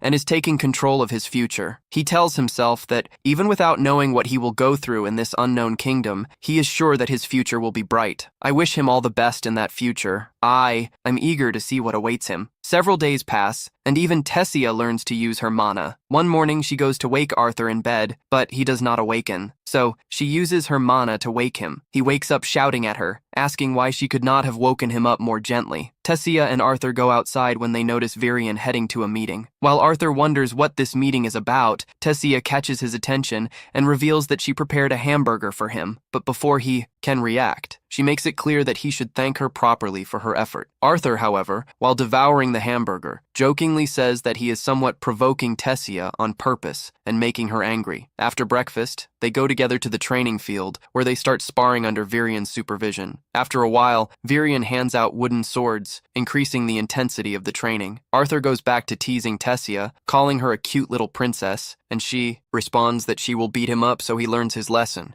As they get used to training with wooden swords, Virion decides to take the training to the next level. When they finish the fight, they gather to discuss magic. According to Virion, once a person unlocks mana in this world, they can gain affinity with one of the 4 elements: fire, water, wind, or earth. The element with which someone resonates partly depends on their race. For example, elves are generally attuned to wind, while other races tend to have greater control over water or earth. Dwarves, specifically, are better with earth and fire magic. Humans, for narrative reasons, have the potential to manipulate all 4 elements. However, this does not mean that a human can control all of them. A person can have affinity with only one element, and that affinity is entirely random. Virion also mentions extremely rare and seemingly unlikely cases in which humans manage to control multiple elements, raising the suspicion that Arthur might be one of them. This question arises because Arthur has not trained his body using magic as she has. Virion explains that Arthur is too weak for this, as his mana core contains a beast will that is disrupting the balance between his physical body and his magic, causing the pain in his chest. Arthur suspects that this beast will is related to Sylvia, but he knows it is still too early to conclude anything. Virion said that to address this problem, it is necessary to fully understand what is happening inside Arthur. Tess jokes, asking if he feels pain every time she hits him during training, and he admits that she hits hard. Arthur then explains why Tess suddenly became stronger, or at least almost as strong as him. Elves awaken their mana around the age of 10, and Tess, who is 9, has just awakened. She even destroyed her room while sleeping. This reminds Arthur of when he awakened his own mana and blew up his parents' house when he was still a baby. To further develop Tess's talent, she has started training alongside Arthur. One day during training, Virion decides it is time for Arthur to awaken his beast will. To encourage him to take this difficult step, Virion says that if the ritual is successful, Arthur will no longer feel pain and will become a true beast tamer. Intrigued, Arthur sits down for Virion to conduct the ritual. Virion explains that he first needs to ignite a flame in Arthur's mana core, ensuring that he will only feel warmth inside. Virion transfers his own mana to Arthur, but something unexpected happens. Arthur screams in pain and releases all his internal mana, throwing Virion and Tess away. At the end of the ritual, Arthur falls unconscious. As soon as he understands what happened, Virion takes Arthur back to the castle and stays by his side until he wakes up. After ensuring that Arthur is okay, Virion asks if he knows the beast will inside him. Arthur vaguely responds that it was the will of a dragon. Virion had suspected this, and since dragons are legendary creatures, he makes Arthur promise to never tell anyone about it. Malicious people might try to steal his beast will, which would lead to dangerous conflicts. Now that Arthur's beast will has been awakened, Virion says he will be able to go home after 4 months. surprising Arthur, who thought he would have to stay there. For another 2 years, Virium would explain that there would be a cultural exchange event in 4 months organized by the 3 kingdoms, and that an entry to the city of Zeos, where Arthur's parents live, would be opened. Arthur is shaken to realize that when he saw Virium leaving for a meeting, the next day he was actually going to communicate with the other kingdoms just because of him. This makes him emotional. Virium tells him to be happy because he will be reunited with his parents. Arthur then wonders how Tessia will react to this news. Virium reassures him, saying that Tessia has already been informed by her own parents. Later that night, Arthur talks to his dragon egg about the departure when the egg starts to shine. As it hatches, Arthur panics, imagining what might be inside. But when the shell breaks, a lovely little dragon, almost like a kitten, appears. Immediately, Arthur is enchanted by her cuteness. However, when she bites his arm like a puppy, he realizes that she is not so friendly after all. In fact, the bite was to place a seal on him, and now Arthur can finally hear her, although what she says is a bunch of confusing sounds. Still, he is delighted to hear her voice. He names her Sylvia in honor of his mother, Sylvia, and wonders what the meaning of the seal on his arm is. In any case, he can hardly believe that he has become a father at just 8 years old. The arrival of the new pet is surprising, and the expectation of how the rest of the community will react to this novelty, especially Tess because of her cheerful personality. The next day, Tessia arrives as usual to wake Arthur. Since he is sleeping deeply, her light touch has no effect. She then removes the blanket and sees the strange creature. Her scream is so loud that it wakes Arthur, but contrary to what one would expect, it is not a scream of fear. There, Tessia is excited about the new creature. She picks her up and cuddles her like a baby. Together, they go to the training field to find Virium. On the way, Tess pays attention to everything to see if Virium likes her and goes to her, but Sylvia, or better, the beast, only prefers her master. When they arrive at the training field, Virium is not surprised. He asks if that creature is the result of the beast's will association, and Arthur confirms, looking at Sylvia. Arthur thinks about how much she might feel rejected by society, but even without him saying anything, Virium senses his concern and reassures him, saying that there will be no problem. No one would believe that it is a real dragon, so they can just say it is a special magical beast. The training for that day officially begins, and Virium explains that now that Arthur has awakened his bestial mana, he must train it too. And what better way to train than in a physical duel? Virium transforms into his spiritual beast. The creature is terrifying. The sound, the energy, and even the dark light that is her mana intimidate the children. To make matters worse, Virium commands Arthur to face him. Arthur can barely see him and quickly gives up, admitting defeat.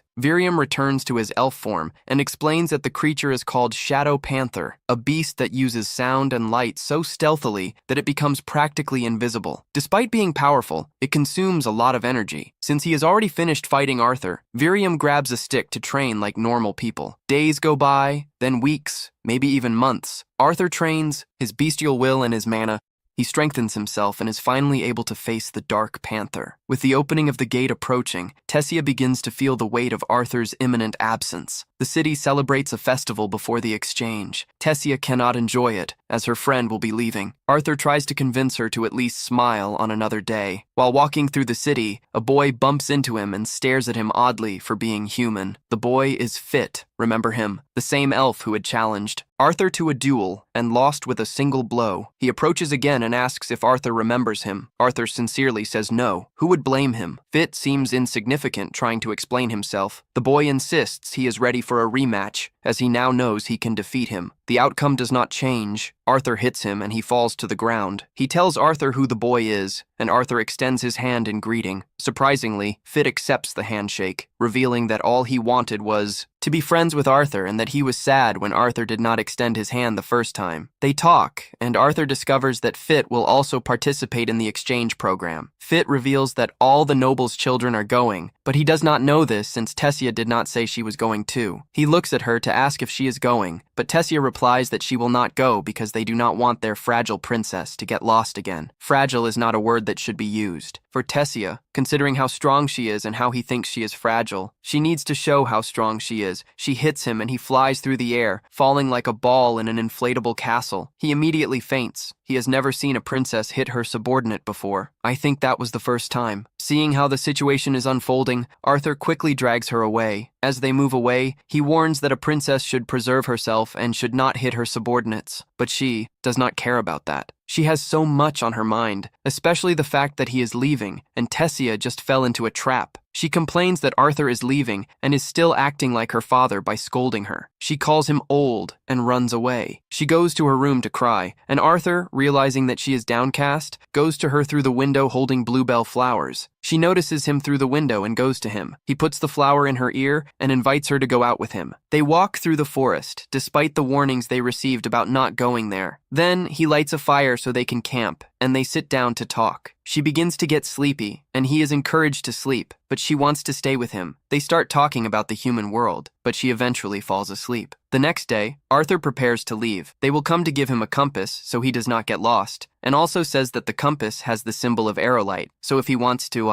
return, he will know the way. They will also reveal in a disguised manner that they knew about their escapade the night before. Before leaving, Arthur asks about Tessia, but assumes she is too downcast to say goodbye. When he is in front of the portal with the other children, Tessia calls his name and runs to him. She even trips on the way. She holds him, remembering not to skip meals. When he returns home, he hugs her, saying he will miss her. In tears, she replies that she will miss him too, and the portal opens. Indeed, it is an emotional farewell. After a long journey, Arthur returns to the human realm. Upon landing in the realm of Zaius, he is happy to see his parents again. He walks to his house, prepares himself, and knocks on the door. A little girl runs to the door to open it. He looks at the sweet girl before him, knowing that she is his sister. His parents rush to the door, calling the girl Eleanor. When they reach the door, they are so shocked that they can't even react. He smiles at them, saying he has returned. Alice and Reynold can't believe their eyes upon seeing Arthur before them and hug him tightly to welcome him back. Their daughter tells Alice that she shouldn't cry, and Arthur turns to the girl, realizing that she is his sister, for whom he would be willing to sacrifice his own life. He kneels before his sister Helena and introduces himself, leaving her quite surprised to finally see her brother. Then, Arthur enters the house, where Alice begins to ask him questions about the time he spent away. He assures her that he is fine, and even the realm requests that she stop smothering the boy with questions. Meanwhile, she feels jealous of all the attention Arthur is receiving from their parents, but Alice tells her to befriend him because he is the brother they talked about in stories. Arthur responds that he wanted very much to meet her. And then the baby dragon Sylvia jumps into the girl's arms. When everyone calms down, Arthur recounts in detail what happened after separating from the family. However, he omits the existence of Sylvia because he doesn't know how his parents would react. He says he survived, even thanking a stroke of luck. He narrates how he rescued the Tees and stayed in the Ephig realm during the following years, training and treating his illness. He hides everything about Sylvia and the beast core he possesses, only explaining that she is a mana beast he adopted after finding her mother too weakened to survive. His parents believe him and are just relieved that he is alive. Suddenly, Reynold asks what stage Arthur's youngest is at, and Alice rebukes him for bringing up this topic right after their son's return. Arthur, for his part, asks about his father's current job, and Reynold boasts about being a security instructor at a famous auction house. Reynold declares that his youngest reached dark orange 2 years ago, an intermediate stage on the power scale. Arthur is impressed, acknowledging his father's effort to get there, but reveals that he himself is at light red, 1 level below. Reynold is flustered at being about to be surpassed by his son and challenges him to a friendly duel, wanting to see how much he has evolved. Despite Alice's protests, some people invade the house. A man named Vincent asks if it is true that Reynold's son is alive, and Arthur wonders who that guy is. Reynold explains that Vincent is the owner of the auction house where he works. In fact, that house also belongs to him. Arthur greets Vincent and his wife and soon becomes friends with their daughter, Lelia, thanks to Sylvia's cuteness. Reynold then invites Vincent to watch the duel between him and Arthur in the garden, and everyone heads there. Vincent is surprised to learn that Arthur's youngest is at light red stage. Alice explains that her son learns quickly and would have no reason to lie. Still, Vincent finds it hard to believe, as even the best students from the most renowned academies reach this level only at 13, while Arthur is just 8. Meanwhile, Arthur and Reynold finish warming up and face off against each other. Arthur blocks his father's attacks and counters, but Reynold easily stops him, saying he still needs to improve. Nevertheless, Arthur surprises everyone by using techniques learned from Vian, managing to push Reynold back. Reynold admits to being impressed but warns that he will not give another chance. Now he will fight seriously. He concentrates mana in his fist, transforming it into fire, which surprises Arthur. In this world, every mana user is born with a specific element. For casters, identifying and using that element is easy, but for enhancers like Reynold, a lot of practice and perception is necessary to reach that level. Suddenly, Reynold covers his entire body with his blazing mana and charges at Arthur, who can only defend himself, being pushed back. Arthur thinks about how in his past life he used a power called Kai, which worked basically like mana, but allowed the user to choose the desired element. He believes that since he was born without a specific element in this life, he can use all of them, thanks to the training accumulated in his 2 existences. With this, he believes he has what it takes to defeat Reynold. He gathers mana in his fists, which begin to emit a golden glow, surprising everyone. Arthur runs at his father and blocks his flaming fists with the golden aura emanating from his hands. The shock of the collision between the two generates a shockwave that pushes them apart. Reynold then attacks more aggressively and lands a solid blow. Arthur runs again at his father, recalling how he used his mastery of Kai during training with Vian, which greatly improved his results. He quickly mastered the fire element, and, because of that, the old elf decided to take him a step further. Now recalling the training, Arthur releases the golden aura again and transforms it into electricity. The lightning released from Arthur's body ignites the grass, and Reynold can only stare at him in disbelief upon realizing that Arthur had mastered the superior form of fire magic. Arthur then tells him that it is too early to be surprised, as he still has more tricks. Suddenly, he uses water magic by manipulating the water from the fountain to attack Reynold. Everyone is shocked to see him use 2 types of magic simultaneously, and Reynold can barely dodge the attack from behind. Then, Arthur cancels his spells, and Reynold immediately embraces him. He says he is proud and asks when he learned that. Arthur replies that he had learned recently, but still did not master water well. While Alice and Helena take it as something normal, Vincent and his wife are left speechless, convinced that Arthur is a genius. Shortly after, everyone returns inside the house and sits at the table, where Vincent comments that Arthur's future is bright. Reynold agrees, saying he has known this since Arthur awakened his mana at 3 years old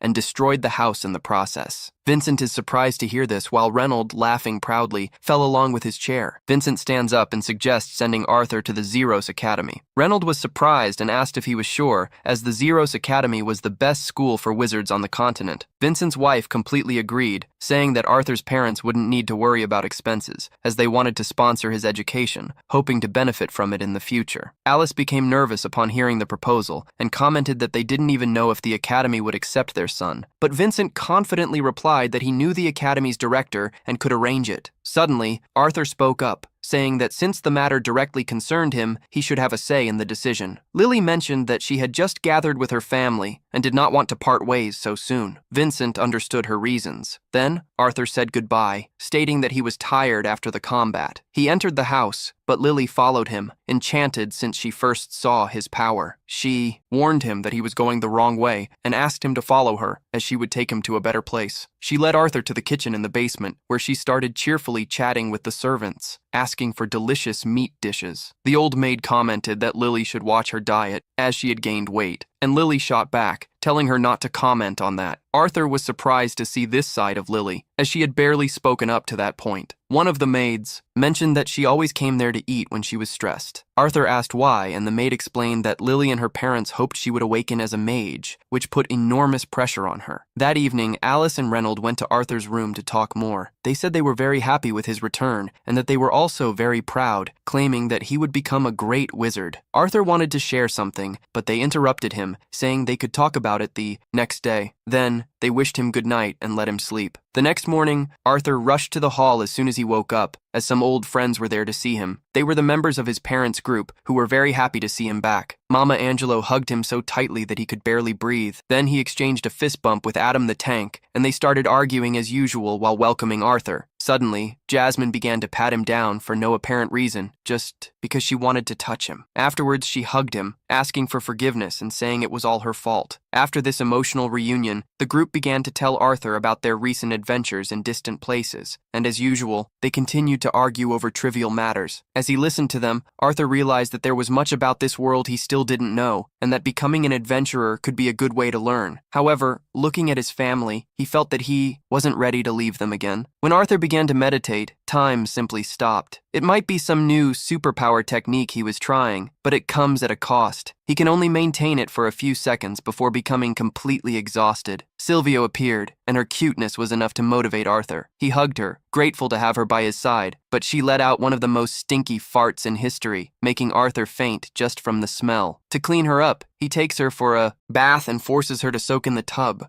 Even against his will, seeing his resistance, Arthur tries to explain that they cannot afford to appear dirty in that house since the mansion belongs to the wealthy Halia family. Speaking of them, Arthur remembers hearing one of the maids mention that Vincent and Tabita Halia are worried about their daughter, Lily, who has not yet awakened her mana. They want Lily to become a maid, but she doesn't care much about it. It's starting to become an annoyance. Meanwhile, Silvio begins to sneeze from being wet for too long, so Arthur dries him off and finishes taking care of him. Suddenly, Alice appears with everyone and declares that now it is Arthur's turn to get ready. She takes him to the most extravagant barber in town, who calls him a hidden diamond in the trash, but assures that he will polish this diamond and reveal its hidden shine. After God knows what, Arthur comes out looking like a true gallant, impressing all the women. Habita praises him, saying that he is finally presentable enough to enter their auction house. Alice explains that the auction house is often visited by royalty, so they needed to give Arthur a makeover before taking him there. Instead of boosting his confidence, all of this makes Arthur feel worse, as if he looked terrible before. Moving on, Tabita decides to show Arthur the city of Ziru. Her little sister Eleanor asks him to be her escort, which makes Lily jealous. She comments that he used to love walking with her before Arthur appeared and compliments his new look, letting slip that it was she who chose the outfit. Arthur goes out with everyone to the market, where Alice buys several new clothes for him. After shopping, the group plays in the central square near the statue of the king when a group of students from the Shiru Academy of Magic throws something at Arthur, acting like true bullies. Arthur ignores them to avoid trouble, and they eventually leave. Lily then explains that the students are treated like royalty because of their status as wizards, but Arthur really doesn't care about that. As he continues walking with the group, he feels a mysterious aura coming from a shop. Inside, there are several beast cores. According to Tabita, a beast core is a magical core taken from a magical beast and serves to considerably increase a person's strength. Arthur was already familiar with this concept since Silvio technically came from such a core, but he didn't know that people traded this kind of thing, as it is not common in the Efiko kingdom. Tabita continues her explanation, saying that there are very rare cases where a beast core contains a beast's will, which increases its value so much that even the cheapest ones, costing from 100 gold coins, could support Arthur's family for hundreds of years. She reveals that she and her husband plan to put some of these cores in the next auction. Seeing Arthur's interest, she promises to let him touch one of them, which seems to be a great honor. Arthur pretends to be excited, but deep down he is satisfied with the beast's will he already possesses. Suddenly, Lily becomes sad, and her mother realizes the reason. Lily wants a beast core for herself, which is understandable since her family works with this, and she hopes it will help awaken her mana. However, Tabita says that this is not how it works, and besides, they cannot spend that much money on a useless child like her. Lily insists, saying that they can look for cheaper cores.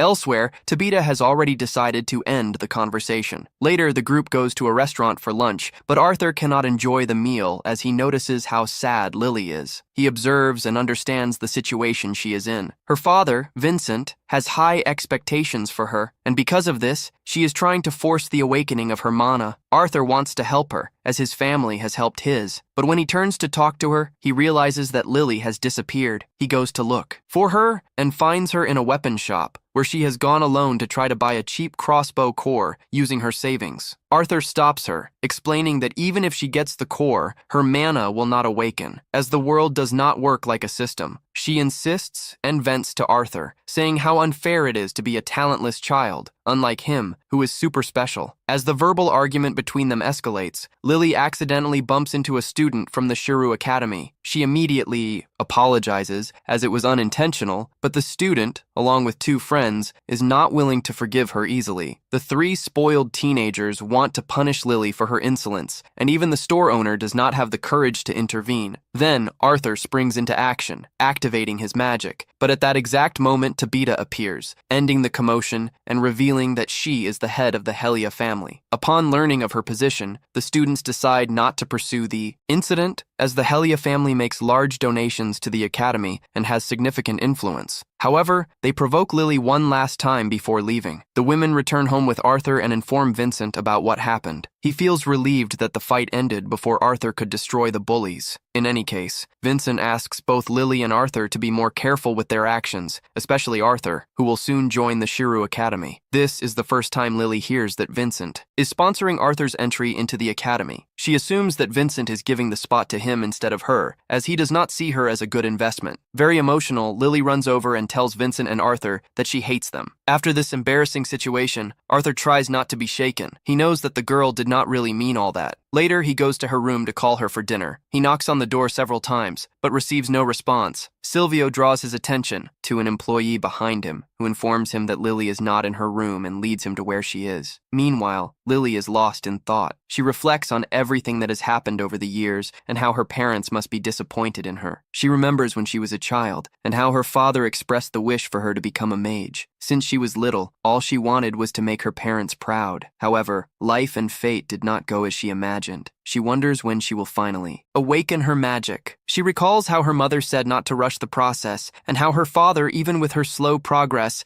never lost hope and said he had made several donations to the academy, ensuring that no matter when she awakened, she would be accepted. Hearing her father say the same words to a boy who arrived days ago breaks her heart. She feels like a failure. To make matters worse, the students at the academy said that she would only be able to get a manicure with money, which only reinforces her feeling of being a child with all the resources, but not knowing how to use them. Then, Arthur shows up and tries to pull her out of those thoughts. He says that her parents are worried about her. He feels guilty, thinking that he is part of the reason for her sadness, considers apologizing but holds back. Even if it were sincere, it would seem false, especially since he knows he hasn't done anything wrong. Fortunately, Lily recognizes her mistake and it's she who apologizes. She says she didn't want to hurt him, that she always felt bad for not being able to awaken her magic, and when he arrived with such extraordinary abilities, she felt even more left behind. To make matters worse, it seems that all of her father's attention has been on Arthur since his arrival. Arthur denies it, and as he touches her face, she lights up. He understands what she feels, the feeling of being left behind. He talks about where he learned magic, from a girl he met and how she treated him. He shows the bellflower she wove for him, and Lily thinks it's beautiful too. He explains that Vincent is just excited, and that's why he trusts her so much. Arthur knows that motivational words are not enough. If he wants to help her, he needs to do something real. He asks if she wants to learn magic, and she says yes. He realizes that, regardless of what Vincent feels, she will always think her father only wants her to become a maid. Later, Lily's parents find out that she left home and are worried about the reason. Lily confronts Arthur and reveals that he sent her to the place where he learned magic. Vincent gets furious. Even if Arthur had good intentions, he should have asked for consent before making such a decision. Arthur explains that it was Lily's desire. If the parents had gotten involved, she might have given up. Now he hands over the letter she left. Lily apologizes for feeling useless, says she knows she is good for nothing at the moment, so she will learn to become a mage, and no matter how long it takes, she will awaken her magic. Before leaving, Vincent falls to his knees, realizing his mistake. He has passed on to his daughter the idea that only by becoming a mage could she make the family proud, and now she feels that she is useless without it. He cries, saying that even if she doesn't awaken her magical power, she is still his precious daughter and will always be useful to them. Upon hearing this, Arthur calls out Lily's name and asks if she can hear. Vincent leaves and reveals that it was all a joke. She didn't go anywhere. Arthur had done this just so she could understand how much she is worth to her parents. She apologizes for playing such an expensive joke, but Arthur takes the blame since he was the one who started it all. He said he knows how sad it is for a parent to lose a child. He remembers how his parents felt when he disappeared and promises not to play with that anymore. He just wanted to prove his point. Vincent realizes he was too excited about the idea of his daughter being a mage and wonders why he thinks it is so easy. If it were that easy, why isn't he a mage too? He apologizes to Arthur for trying to send the girl to the academy, even after just reuniting with her parents. He goes to his daughter, hugs her together with Tabita, and tells her that no matter what happens, she is his daughter and he doesn't need her to go to the academy anymore. She smiles and says that she still wishes to be a mage, and studying there doesn't matter how long it takes. Since the mindset issue has already been resolved, Arthur prepares to help her awaken her magical power. He asks her and her sister to sit down, asking them to take deep breaths, knowing that breathing is one of the fastest ways to connect to magic. He requests them to close their eyes and continue breathing, saying they will soon see shining stars. Just as he predicted, Eleanor reveals that she saw some stars, but they vanished. He understands that this happened because she stopped breathing and asks her to continue. This makes Lily wonder why she isn't seeing anything. He approaches them and gives gentle pats on their backs, trying to connect his mana to theirs. Soon, Lily sees her stars. She says they look like the dome he showed her once. Their parents are very happy and quickly arrange a party to celebrate this moment. During the party, Arthur tells Lily that she will need to practice for about 2 years to get the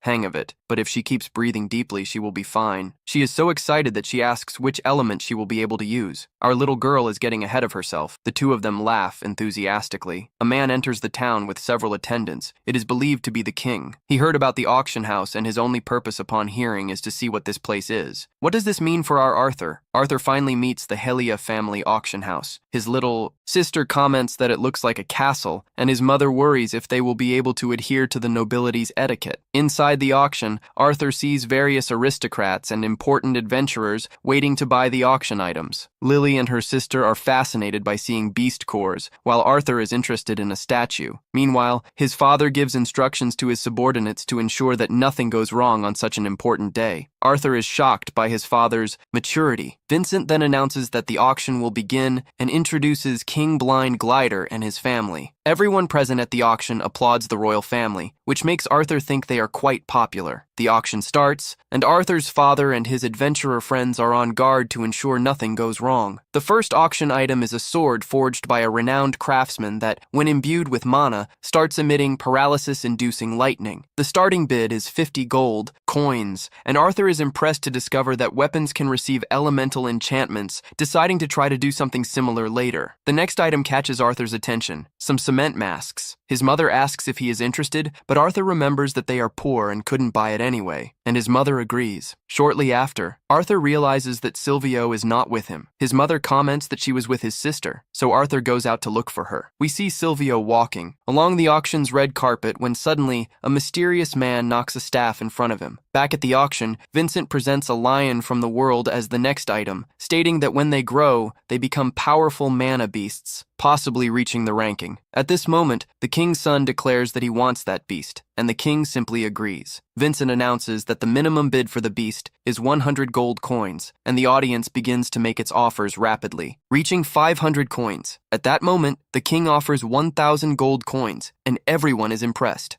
Vincent congratulates the king on the purchase and says it is natural that no one can outbid him. He asks if the king will tame the lion to be his mana beast, but the king says that it will be a task for his son, and that whether he will manage to tame the lion or not will depend on his efforts. At that moment, the boy says he will do his best. On the other side of the auction, we see Arthur looking for Sylvie, and when he finds her, he sees a man in a mysterious hood trying to grab her. He interrupts the action and realizes that the man is a conjurer in the service of the king, and that it would be wise not to cause trouble. He apologizes to the conjurer and says that Sylvie is his mana beast. The conjurer asks if she is not an auction item due to being a rare mana beast. Sylvie runs to Arthur, and the conjurer becomes angry. At that moment, Arthur realizes that he will not be able to leave without getting into trouble. The conjurer demands that he let him hear and leaves. Arthur refuses, and the man strikes his staff once more, saying that he has been searching for a mana beast worthy of him for a long time, asserting that a weakling like Arthur cannot exploit the full potential of the beast. He suddenly attacks Arthur, trying to intimidate him, tells Sylvie to make a pact with him and thank him for his kindness. Arthur refuses, and he attacks him again. Arthur turns his back to leave, and the wizard threatens to harm his family for not following the royal family's orders. When Arthur hears this, he loses control and lets his bloodlust slip out. The king senses the threat, and all the windows of the auction begin to shatter with the intensity of Arthur's aura. Vincent falls to his knees, unable to withstand the pressure, and even the king starts to sweat cold in front of that overwhelming bloodlust. Guards arrive to protect the king, who says he is fine and orders them to protect the others. The royal wizard falls to the ground, and Arthur approaches him. At that moment, Arthur realizes he has lost control and calms down. Everyone at the auction is terrified, and Arthur apologizes to Sylvie. At that moment, the king arrives and calls Reynolds, as he is responsible for the security of the place, saying that he failed to capture the intruder. Reynolds apologizes, but the king says that this requires disciplinary action. At that moment, the wizard arrives and says that there wasn't much damage, so they don't need to punish him, but comments that Arthur has a very interesting beast. Arthur realizes that he has fallen into his trap. The king then says that the wizard's name is Sebastian, and that he has been looking for a way to reward him for his services to the royal family for a long time. He asks for Arthur's beast, saying that this would avoid a punishment, but Arthur's father says that he did not participate in any way in the adoption of Sylvie, so he cannot make that decision. It is solely up to his son. The king turns to Arthur and asks what he thinks of his suggestion. Sylvie climbs down from Arthur's shoulder, ready to fight, but Arthur tells her to stay calm because he is the king of that place. He thanks the king for the kind offer, but says that he cannot agree to give Sylvie away, as she is very important to him. However, the king continues to insist, wanting to trade the lion he bought for his son for Sylvie. Arthur denies once again, saying that he has no intention of giving, selling, or trading Sylvie. The king begins to become nervous at having his request refused twice, and in a more threatening tone, says he will ask one last time if he will give up his mana beast. At that moment, Arthur stands up and asks the king how much he will offer.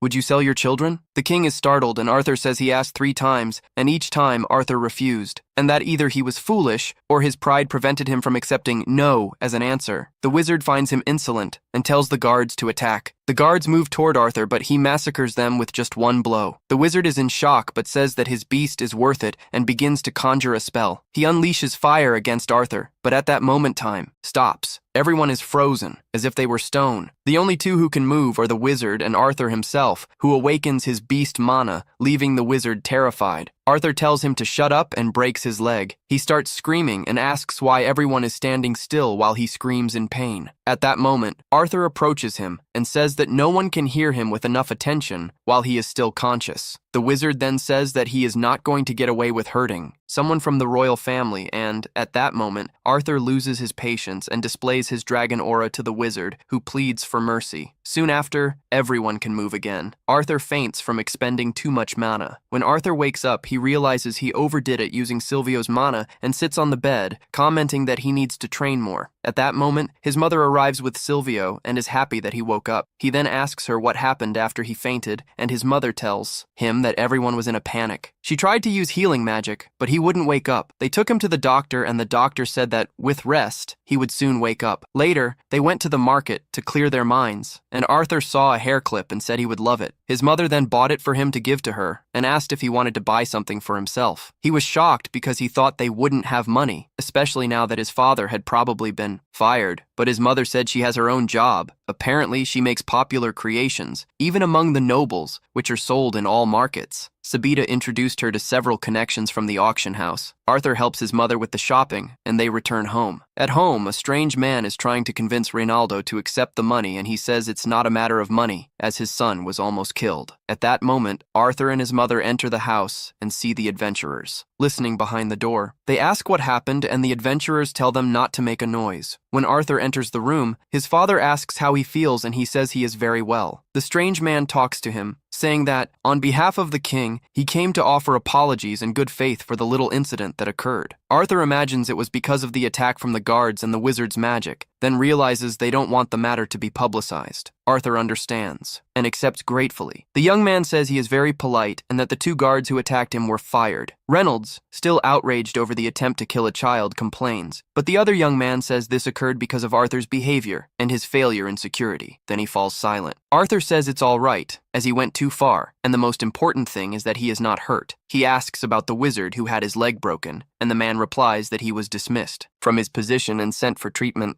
As soon as he woke up, he said that Arthur broke his leg, and the king thought he was crazy. He determined that the mana of the 2 soldiers who attacked Arthur was reflected and broke his leg. The king lamented the incident, and, for that reason, offered this demonstration of goodwill. He said that Arthur is incredibly talented, but that Reynolds must teach him good manners, as not everyone is as patient as the king. With that, he hands Arthur the bag of money, and Arthur is confused, but his father says that it was he who almost died, and for that reason, should keep the money and use it as he sees fit. Praising the attack he made on the guards, when he is alone in the room, he remembers that he is still just a child and has no power to challenge a nation. The next day, he goes to what appears to be a school, and several students are carrying their mana crossbows on their shoulders. He is with Sylvie. At that moment, an owl stops in front of him and then flies away. Arthur runs after it, but bumps into an old woman with white hair who says she has been waiting for him. Arthur goes to the Magic Academy, but not to enroll. Instead, he runs into the forest around the campus, where the head headmistress is waiting for him after Vincent arranged a meeting between them. Arthur really wants to take advantage of this chance, since the headmistress has total control over the academy, and her influence in the politics of the country rivals that of the royal family itself. The headmistress is also pleased to see Arthur, as she has heard many good things about him from Vincent and wants to verify personally if he is really as strong as they say. Arthur declares that he is ready, and the lady uses her magic to create a barrier that prevents them from being detected. She is already impressed when Arthur remains unshaken, even with the absurd amount of mana used, but in fact Arthur is just hiding his surprise. He decides to show only a small fraction of his power, enough to grab her attention. First, he uses wind magic to lift some stones from the ground and throw them at the headmistress. However, she simply stops them with earth magic and shatters them easily. Arthur is shocked, but decides to try with other elements since his wind magic is the weakest at the moment. He attacks with earth magic from all sides at once, but the lady dodges everything using wind magic. Then, Arthur decides to show his hand-to-hand combat skills and rushes at her after, strengthening his body with magic. However, the old woman easily pushes him away with a gust of wind. When Arthur falls to the ground, he realizes he has been defeated, but fortunately, that was enough to impress the headmistress. She says that Arthur seems to overestimate his abilities, but acknowledges that he is strong and skillful. She proposes a final test before accepting him as a student. Arthur needs to remain conscious after her next attack. Headmistress Minto casts a powerful spell that makes Arthur feel like his head is being split in half. Even so, he manages to hold on until the end of the magic, and the headmistress declares that he passed the test. She says she would like to accept him as her personal student to teach him everything she knows. However, as Arthur continues to stare at her in silence, she asks what he really wants to say, since he wouldn't have needed to go there and displayed his abilities for nothing. Arthur replies that she has the authority and power he needs to protect his family.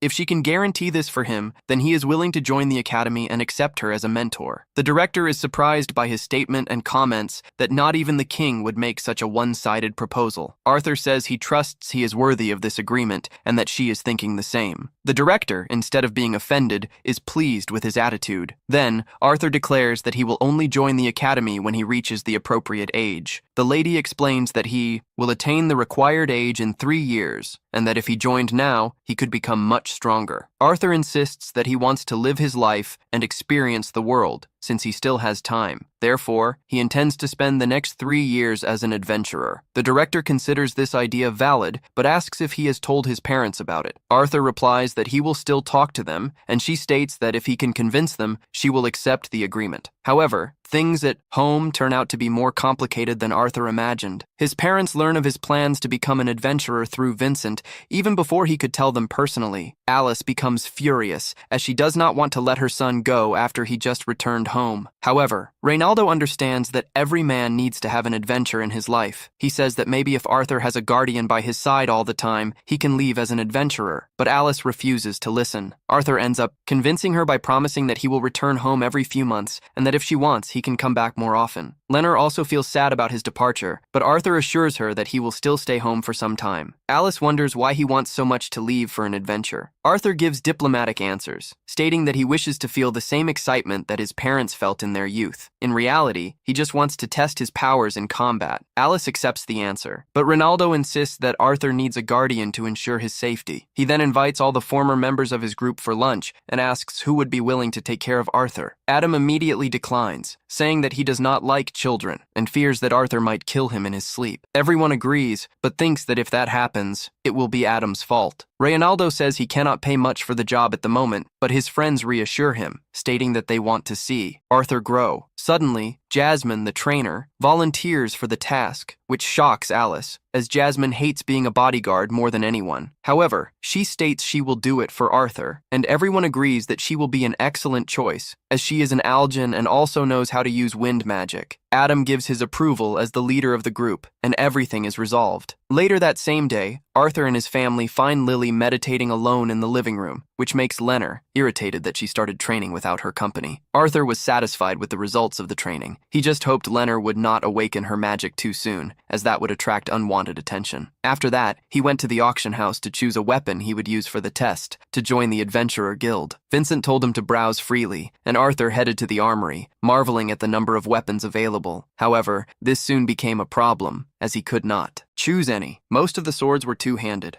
Even the ones that were one-handed were still too big for him. However, Silvio soon found something special. At first, Arthur thought it was a bar of iron stuck under a table, but when he pulled it, he realized it was too heavy to be just iron. He soon understood it was a sword, but he couldn't draw it normally, so he decided to use his physical enhancement skills to succeed. When he channeled his magic through the weapon, strange words appeared before his eyes, and finally, he managed to pull out the magnificent sword made of translucent crystal. Arthur found the sword a little too heavy to control well, but it was so sharp that he managed to cut through a barrel with a single blow. He noticed something engraved on the blade, but he couldn't understand what it was. Suddenly, the sword emitted a shock that made him drop it. When he picked it up again, it was much lighter. He realized that even the length of the blade had changed to fit his small body. Now he could wield it with ease. Arthur was surprised, as he had never heard of a weapon adjusting to its user. At that moment, Ronaldo and Vincent came looking for him, as he had been in the armory for too long. Arthur panicked and asked for a minute, quickly grabbing any common sword, and told his father and Vincent that he wanted that sword. Ronaldo did some tests before approving it. Vincent also saw no problem, but noticed the second sword at Arthur's waist. The boy panicked, but quickly composed himself and said he had found a heavy and sturdy bar, perfect for training. Vincent didn't remember having anything like that in the warehouse, but his assistant commented on a crazy old man who had thrown that iron bar at him, saying that there was no one suitable to use it. They said they tried to take it for evaluation, but no one could figure anything out and asked if they should look for a better evaluator. Arthur did not want to part with the sword at all, so he immediately put his childhood charm into practice to convince Vincent to let him take the stick. Vincent completely fell for it, saying that Arthur could keep it since they weren't even planning to sell it. Arthur was thrilled, but Ronaldo began to suspect that Vincent might be getting tricked. After that, Arthur returned to live a normal routine with his family, completing his chore list while training to become an adventurer. Soon he turned 9 years old, and a small birthday party was organized. Everyone brought special gifts to help him on his journey as an adventurer. Ronaldo and Alice gave him a glove with magical stones containing healing spells that Alice herself had sealed so he could heal himself in case of injuries. Vincent gave him a ring that worked as a sensor. If Arthur was in danger, it would trigger an alarm and alert Alice. Ada and the members of his old team gifted Arthur a sound scroll that would allow him to send messages home and receive replies. Arthur thanked everyone for the gifts and promised that he would become the best adventurer they had ever seen. Alice hugged him, saying that he didn't need to be rich or successful, he just needed to come back safely. Later that night, Arthur packed his backpack to begin his journey, reflecting on how he needed to be stronger than he was in his past life to protect his family and friends. Then he went down the stairs and found his whole family. Waiting for him, they said their emotional goodbyes, wishing good luck. With that, Arthur set off on his journey alongside Jasmine. First, Arthur and Jasmine go to the Adventurers Guild to register Arthur as a new adventurer. Jasmine, being a veteran adventurer, personally assures the guild receptionist of Arthur's abilities and demands that he be allowed to take the ranking evaluation test. Naturally, she does not mention Arthur's true name, as he is wearing a mask, probably to hide his true identity from the world. Arthur fills out the application form, and then the two of them, along with the receptionist, head to the next room for the next step in the process. While walking, Arthur keeps his hand over the mask to ensure that no one sees his face, and explains to us that he is doing this because he does not want the royal family to discover his powers. The receptionist takes them to the guildmaster's office, Caspian, who expresses concern about conducting the test. Caspian explains that all aspiring adventurers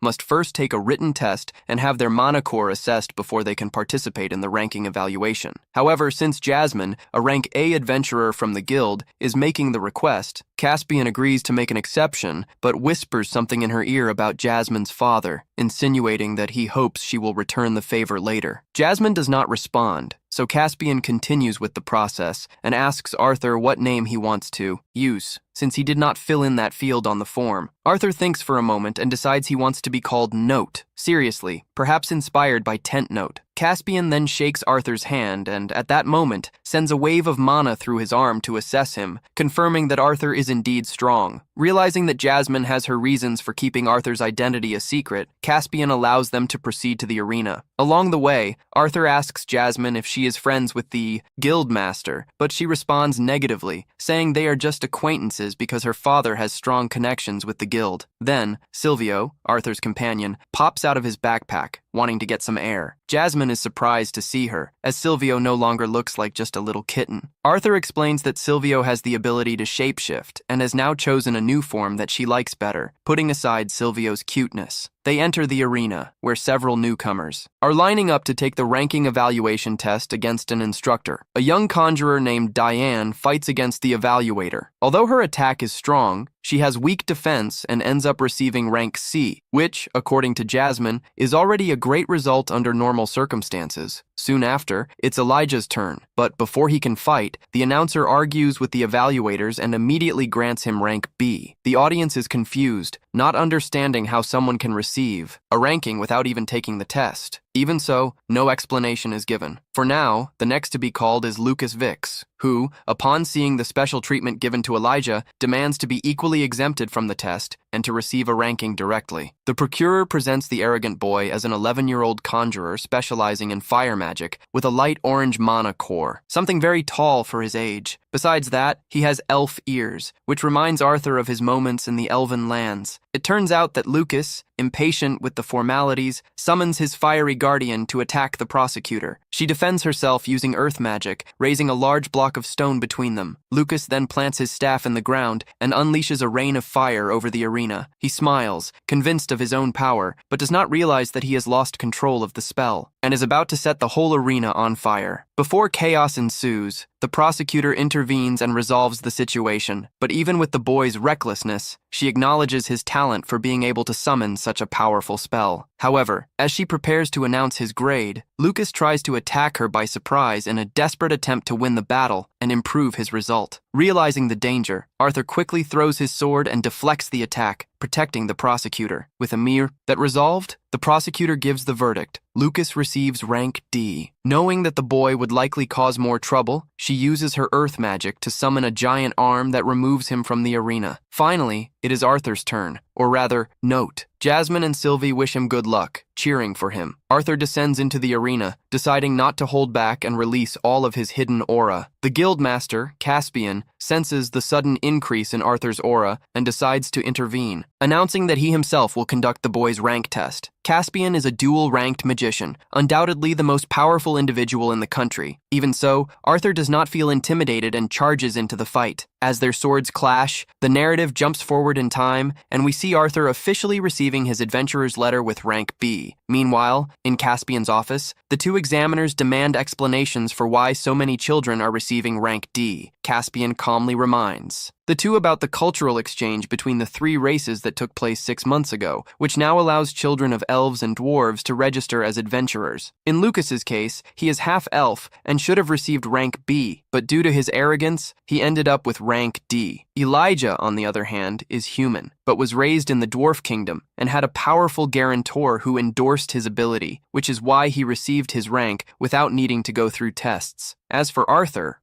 note, Caspian admits he has no idea who the boy really is. The only reason he received special treatment was because of Jasmine, who belongs to the family of the most powerful fire mages in the kingdom. One examiner even speculates that this is the reason Arthur can use such powerful fire magic. Caspian, however, is more intrigued by the boy's sword technique, noting that his movements lack some fluidity, as if his body has not yet adapted to his growth. Still, Arthur gave the guild master a run for his money, and for that reason, Caspian believes that if this masked boy is not carefully guided, he could become a terrifying threat in the future. Caspian finds himself lost in thought, surprised by the number of unexpected events of that day. Although not worried, he knows there is much to think about. Jasmine calls him back to reality. Noticing that he is distracted, he replies that everything is fine and there is nothing to worry about. Reflecting on everything, Arthur feels that he has become so accustomed to this world that everything he knew in his previous life no longer matters and is not even used by him. Now, he and Jasmine walk through the area and find Elijah, who approaches not to greet them, but to scold Arthur for interfering in Lucas's attack. Despite this, she admits that if Arthur had done nothing, she herself would have acted to stop Lucas. While they talk, Lucas sees them and feels excluded for being gathered without him, and shouts asking why they are having a meeting without inviting him. Arthur responds that there is no reason to invite someone who broke the rules. Furious, Lucas confronts Arthur and grabs him by the clothes, demanding a fight. Arthur could face him right there, but he realizes that they are already attracting attention. Some adult adventurers watch the scene, wondering why these children are acting like children. Arthur notices the gazes around and backs off, warning Lucas that they are being watched and that rumors are already circulating. Lucas then lets him go. They disperse, and as there is nothing else to do, Jasmine proposes that they take a walk. Arthur asks where to, and Jasmine quickly suggests a destination, leading them there. With a leap, they arrive at an area for beast passage, but the place is empty. Jasmine explains that it was recently cleaned, and now serves as a training ground for novice adventurers, where items for quests can also be collected. To Arthur, training in an empty place seems like a waste of time. However, Jasmine says they are going to another place, and that the walk will be long. She runs off, and Arthur has difficulty catching up with her, admitting he was wrong. He never thought Jasmine would be such a good runner. He realizes he made several judgment errors that day, and feels that something is wrong. He recalls the fight against Caspian, and how he noticed that the guildmaster was gradually increasing his speed, trying to force Arthur to reveal his ace. When he used his magic, Arthur made a miscalculation and ended up losing, hearing from Caspian that he shouldn't be arrogant. Then he wonders where exactly he went wrong, but there is no time to think too much, as a large monster appears right in front of them. Shocked, they watch as the creature devours a living person. Jasmine immediately warns that they need to run. This was not part of the plan. As they flee, she realizes that the monster had been captured alive by some adventurers, but managed to escape during transport and attacked everyone. Since the creature does not even belong to that region, Jasmine does not want to face it there and continues running. Unfortunately, the monster catches up to them and now plans to use them as a meal. Jasmine tells Arthur to run while she stays to face the beast. With 2 swords in hand, she attacks the monster, trying to surprise it by jumping and striking from above. However, it is she who ends up being surprised by a direct attack. The creature turns toward her, trying to eat her alive. Arthur, in desperation, screams her name and leaps to rescue her, carrying her in his arms away from danger. As soon as they land, all the injured adventurers look at them, trying to understand how strong they really are. Arthur gets ready to join the fight too, but then he hears a voice saying, "Not yet." The voice warns him that he needs to get it right this time.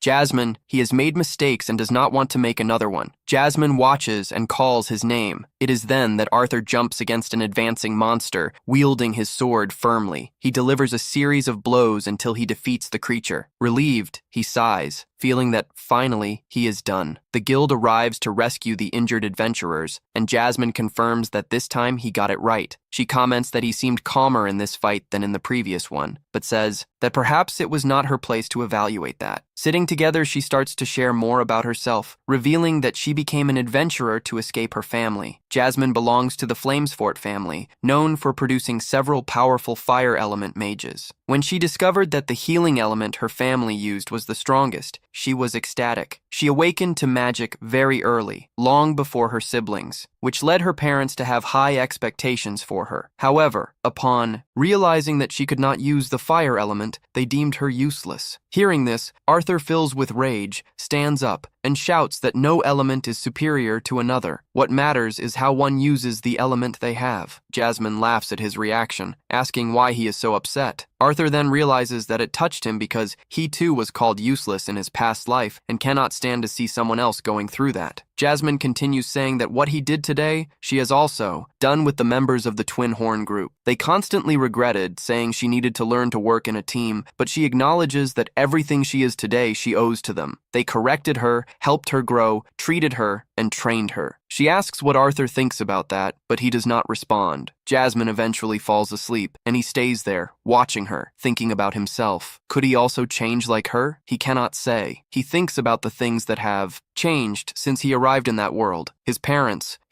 friends he met, Teichi, Elenera, and so many others. Perhaps, just perhaps, he could also change. Meanwhile, elsewhere, Teichi watches Arthur through a magical glass. Without permission, she looks away when she sees him with a woman and tries to touch him through the glass, but cannot. Infuriated, she complains that he is always with women. He turns to see her and asks why she did that. Realizing her jealousy, he suggests that if she is envious of Arthur exploring new experiences, she should also do the same. Thus, he hands her a book which she eagerly takes to distract herself and occupy her time. 2 years pass. Arthur continues his travels and adventures alongside Jasmine. His fame has now spread throughout the city. Some men comment on his strength and confirm that he is Jasmine's travel partner, the masked swordsman. Arthur is sitting on the rooftop when Jasmine appears and calls him to come down. He obeys, and together, they set off for another mission. They make a formidable duo. When they arrive at the mission site, Jasmine instructs them to inform the guild that they lost contact with a village near the Buzias pasture and that they will investigate the reason. Then she asks Note what the mission's priority is, and he responds that it is to survive. Next, she inquires what to do if they encounter hostile beasts. He says that is not part of the job, so they can simply ignore it. Satisfied with the answers, Jasmine affirms that he is approved. Shortly after, Note communicates telepathically with Sylvie and asks what she will do. She replies that she will be training nearby, and if they need her, they just have to call. As soon as Sylvie moves away, Jasmine and Note head towards the mission area, and on the way, she asks if he noticed anything strange. Note observes that there are many footprints leading towards the village, but almost none returning. Realizing the danger, they use wind magic to reach the location faster. Upon arrival, they find a frightening scene with no sign of the residents. They begin to suspect an attack by beasts. Suddenly, they spot ice crystals scattered around, and as they approach, they realize that there are frozen people inside them. Shortly after, they find a child still alive and ask what happened, but she says she doesn't know, as she was in the forest gathering Rusco. Note suspects it is the work of a beast, and Jasmine confirms, but she also notices something strange about the girl. As they look closer, they notice something stuck to her leg, and suddenly, the girl is violently pulled towards the creature. Note tries to move forward to save her, but Jasmine stops him, telling him not to act impulsively. The beast then freezes the girl in front of them. With no alternative, Jasmine orders an immediate retreat. Meanwhile, in a mysterious room, two hooded figures discuss a possible alliance between humans and dwarves, which is undesirable for them. The older woman uses magic, revealing the image of Note, Jasmine, and other adventurers, and the man comments that he thought the mission would be boring, but now it is becoming interesting. Back in the field, Note asks what that creature was, and Jasmine explains that it is an arachne, one of the 5 beasts she hates facing the most. He asks if she has fought one before, and she replies that yes, 5 times, but she only won once, revealing that in their only victory, all the team members were present, including Alice, and that they only won because of her. Jasmine then explains that only emitters can remove the curse from a spider. Other than that, the only way to break it is by defeating the creature. Moreover, they have extremely high resistance, are little affected by magic, have a hard body that repels swords, and hate the sun, preferring the deeper parts of dungeons. After this, Jasmine looks at Arthur and says she has taught him everything she could about being an adventurer, and asks what they should do now. Arthur replies that the best option is to retreat, inform the guild, and come back prepared to save the village. Jasmine agrees, but suddenly the spider appears behind them. It launches a direct attack at Arthur, and Jasmine jumps in front to protect him. However, she ends up getting frozen in the process.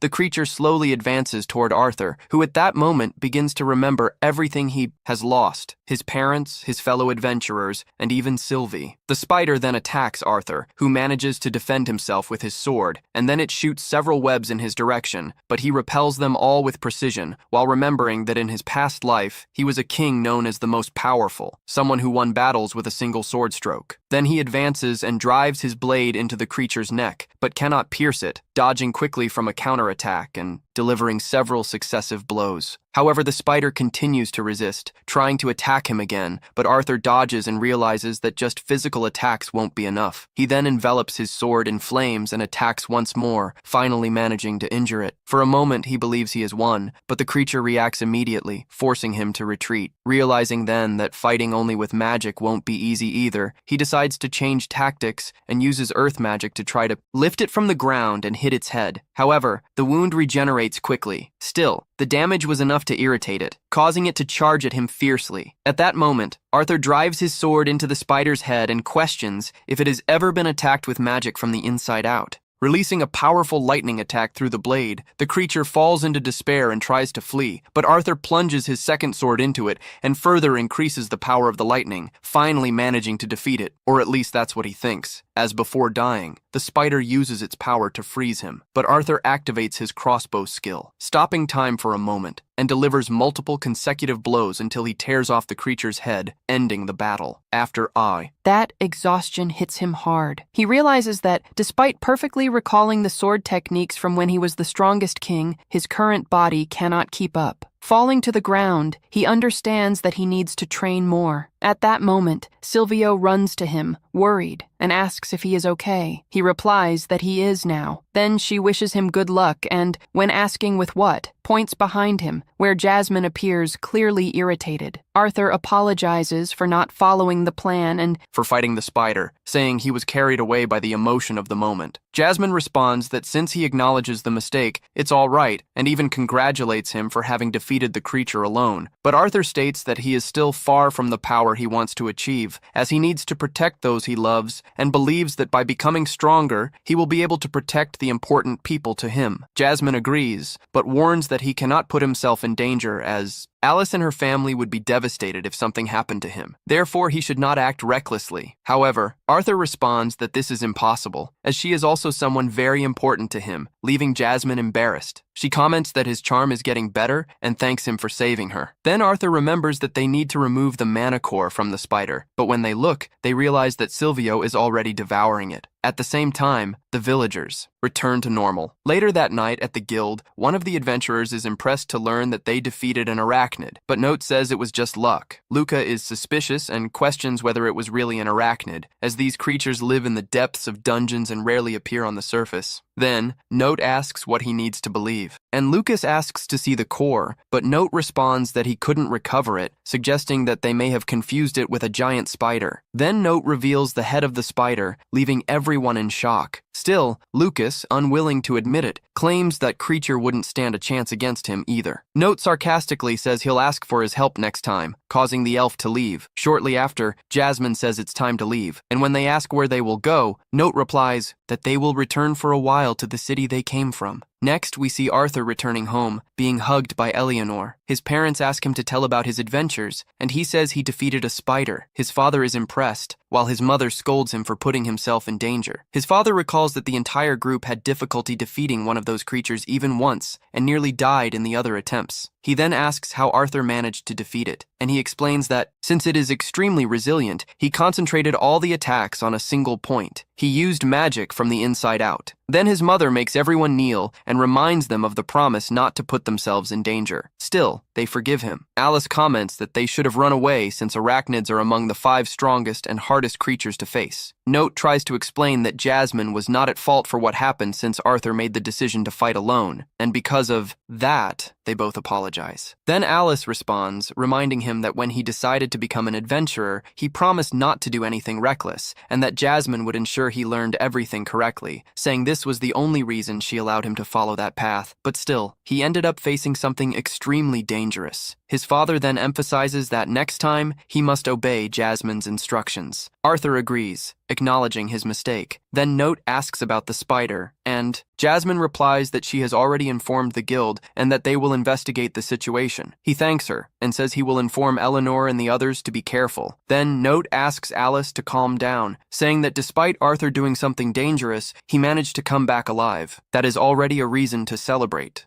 Later outside, we see Arthur and Jasmine training. He comments that he ended up getting a huge scolding, and Jasmine replies that the one who is truly scary is Alice. Arthur agrees and says that next time they need to avoid upsetting her. Shortly after, they start a sword training session without using magic. The speed of both is so absurd that it leaves their parents completely shocked as they watch. While fighting, Arthur thinks to himself that he still needs more power to protect those he loves. When the training ends, he gets distracted. Sylvie notices and asks what is happening. Arthur replies that he just remembered someone, and in his thoughts, reflects that this person was like the wind, wondering what she was doing at that moment. And then, the scene shifts, showing Tercia running desperately from a huge rock that is rolling towards her. She manages to leap at the last moment before being crushed and complains that no one warned her that it would be this insane. An elven voice echoes saying that humans are terrifying creatures who take lives, massacre the elven people, steal their goods, and destroy their dignity, something that has been taught to them since childhood. However, everything changes when she meets a different human. We have Tessia in a bar, while some humans stare at her. A member of her group asks what the mission is, and she responds that they must eliminate a boar. When asked about the location, she says it will be in human territory. Another member complains, asking if her grandfather thinks they are some kind of jack of all trades. The others agree, saying that in the end, that is exactly what they seem to be. As they are leaving, a human tries to provoke them by putting his foot in front, but Tatia knocks him down with a kick. Another tries to throw a drink but is also easily defeated. Soon, all the humans in the bar advance towards them. However, an elf creates a water barrier, allowing the group to leave without problems. Tatia comments that no matter where they go, they always find people like that. The girl with purple hair says she wishes it would stop, while the blonde elf advises to ignore them. Shortly after, a carriage arrives, and they board it. Inside, there are 3 elves and 3 humans, and Tetsia begins to read a letter from her grandfather, explaining that humans, elves, and dwarves have spent a long time at war. As she reads, bandits appear trying to rob the carriage, but are quickly defeated by both the elves and the human adventurers. The letter continues to say that, thanks to the alliance between the 3 kingdoms, the war has come to an end, but this is nothing more than a political agreement. During the night, the carriage is attacked again, and once more they manage to defend themselves. The letter warns that as long as the hearts of the people remain in conflict, the alliance will never be true. In an unexpected moment, even the human adventurers and the coachman try to attack the elves but are defeated by Tasia. Back in the mysterious room, the woman who was observing the adventurers now turns her attention to Tasia's group. She releases wolves and decides that they will proceed on foot. Tasia suggests they hide their ears, but another member says it would be useless, as sooner or later they would be discovered. Upon arriving at the mission location, the village chief claims he does not need the help of the elves and sends the group away.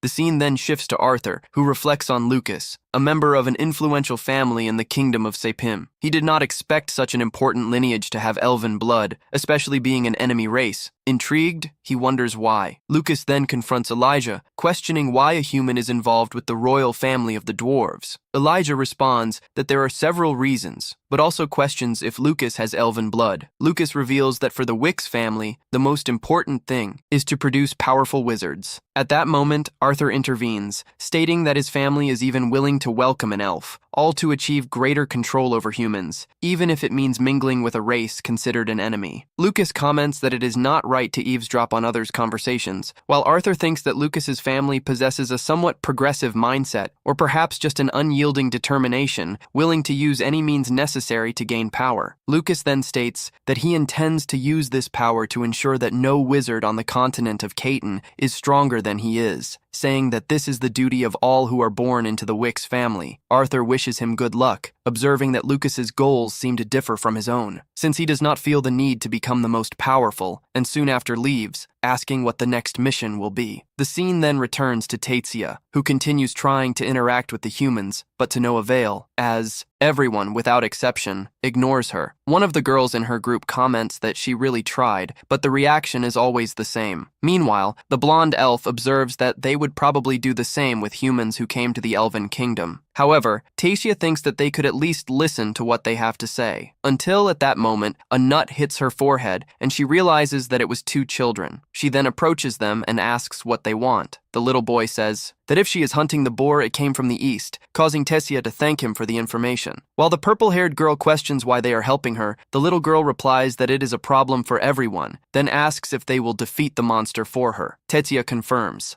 saying that he will defeat the boar for the children, but the boy is puzzled by the fact that he managed to hit us and questions whether the elves are weak. However, Haturfia denies this, claiming she was just distracted. Back in the strange room, the old woman asks if Haturfia is the next little toy, and the old man confirms, saying he has no interest in her as an individual, only in the fact that she is the princess of the kingdom of Eleanor, questioning whether this would be enough to cause a rift in the alliance and revealing that he prepared a gift for her. Returning, a huge boar, Tasia, charges in their direction, lifting stones as it goes, leaving the group shocked by its size. And as it advances, they dodge, and Tasia begins to use wind magic, while the blonde boy uses water magic and the girl with purple hair uses earth magic, believing for a moment that they have defeated it, but soon realize that the boar remains unscathed. Then, Tess warns her, Faye, not to get distracted, and even with new attacks, the monster blocks everything, making the group realize that it is immune to magic, which leads them to flee in desperation. In the strange room, the old man comments that elves are skilled in the use of mana, but have fragile bodies. He questions what would happen if the elven princess died in human territory, while Tessia continues trying to attack, but her blows are rendered useless, reinforcing that magic does not work. And as they retreat to a wall, the boar attacks with full force. They manage to dodge, but debris hits Viu, who falls to the ground, prompting Tessia to shout for her to run, while Faye uses water magic to rescue her, suggesting a retreat, which Viu agrees with. But Teixeira insists on trying again, and after asking if she has a plan, Faye agrees to help her, but asks that she fall back if it goes wrong. Then he uses his water magic to lure the boar, complaining about having to serve as bait, running towards Viu, who creates a hole in the ground with earth magic, causing the boar to fall in. Next, Teixeira uses her wind magic to launch chunks of the ground at the monster, believing they have finally won, but soon they hear a roar. The boar jumps out of the hole, even angrier, forcing Teixeira to save Faye and Viu.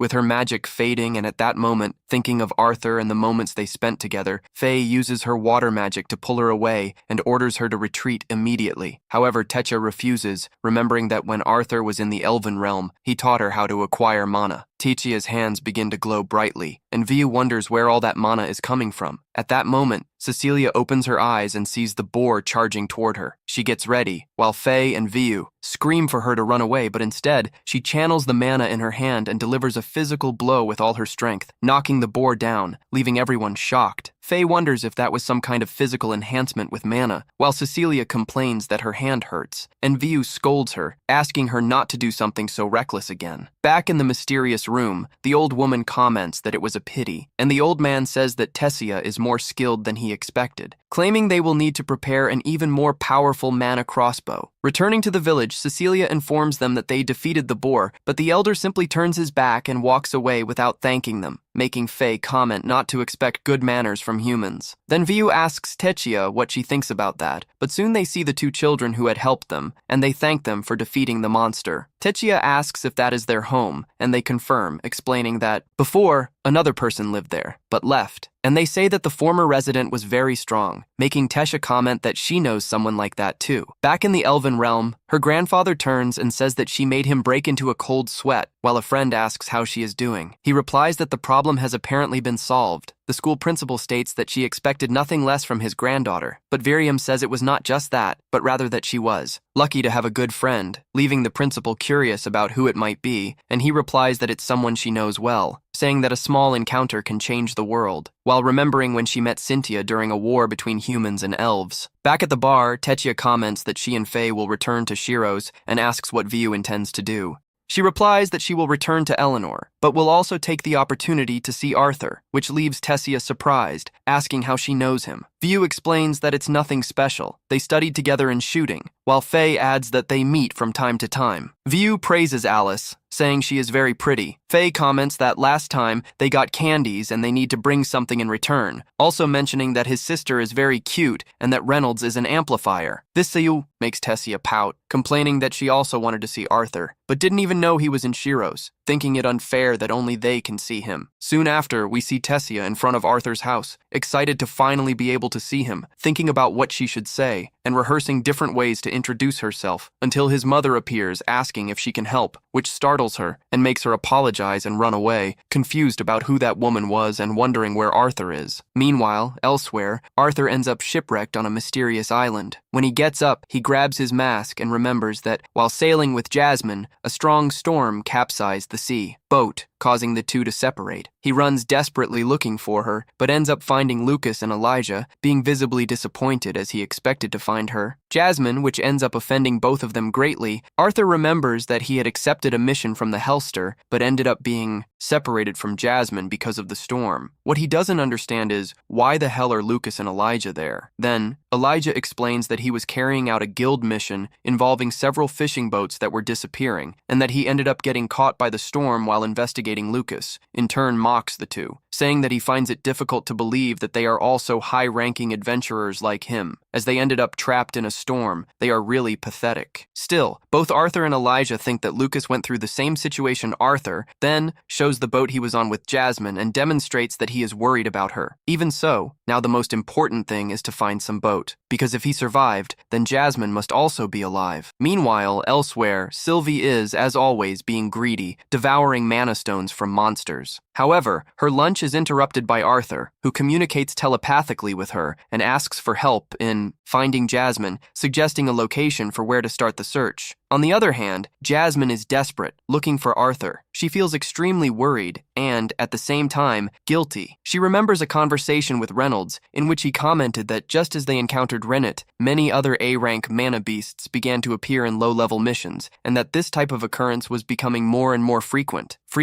They began to suspect whether the guild was misevaluating the missions, and in addition, the treaty between the three kingdoms was also complicating things a lot. Reynolds raised the hypothesis that someone against the treaty could be causing these incidents. His father sincerely wanted Arthur to stop being an adventurer. However, Jasmine knew that Arthur was unlikely to do this, and Reynolds was also fully aware of this. Therefore, he asked Jasmine, given the current situation, to take very good care of his son. And now she finds herself in this extremely worrying situation. During her search, Jasmine ends up encountering Lucas's guards, who inform her that they were sent by the royal family of Sapin and are worried about the young man, although it seems more like they are afraid of what might happen to them if they don't find him. Meanwhile, Lucas uses his dimensional ring to summon a tent, but orders the others to assemble, since he already did his part by bringing it. Arthur ends up assembling everything while thinking that even low-level dimensional rings cost thousands of gold coins, reason why he doesn't have one. Soon after, Lucas complains that he is hungry. When Arthur asks if there is no food in his ring, his reaction makes it clear that there is not. The others conclude that the supplies were probably with the guards, so Arthur decides to go fishing, getting a large quantity of fish. Then he tells Lucas to cook, but the boy refuses, claiming that he shouldn't stoop to that. So, Arthur teases, saying that he should be the most skilled at cooking, since he supposedly has the best control of fire magic. With that, Lucas accepts the challenge just to prove his point, but he ends up demonstrating that he doesn't know how to cook fish, and Arthur needs to warn him to stop burning everything, or they would be left without dinner. After several attempts, finally Lucas manages to prepare the fish. He is excited with the result, but is completely ignored by the others. Later, while they are having dinner, Arthur observes the scene and remembers when eating with his family. His thoughts are interrupted by Elijah, and he is surprised to see that Arthur can eat even while wearing the mask. Thus, night arrives, and, in the depths of the island, inside a dark cave, a mysterious creature is revealed. The next day, during breakfast, Arthur comments that while he was looking for food the day before, he took the opportunity to explore the entire island and realized that they are completely isolated. All the other boats are also destroyed,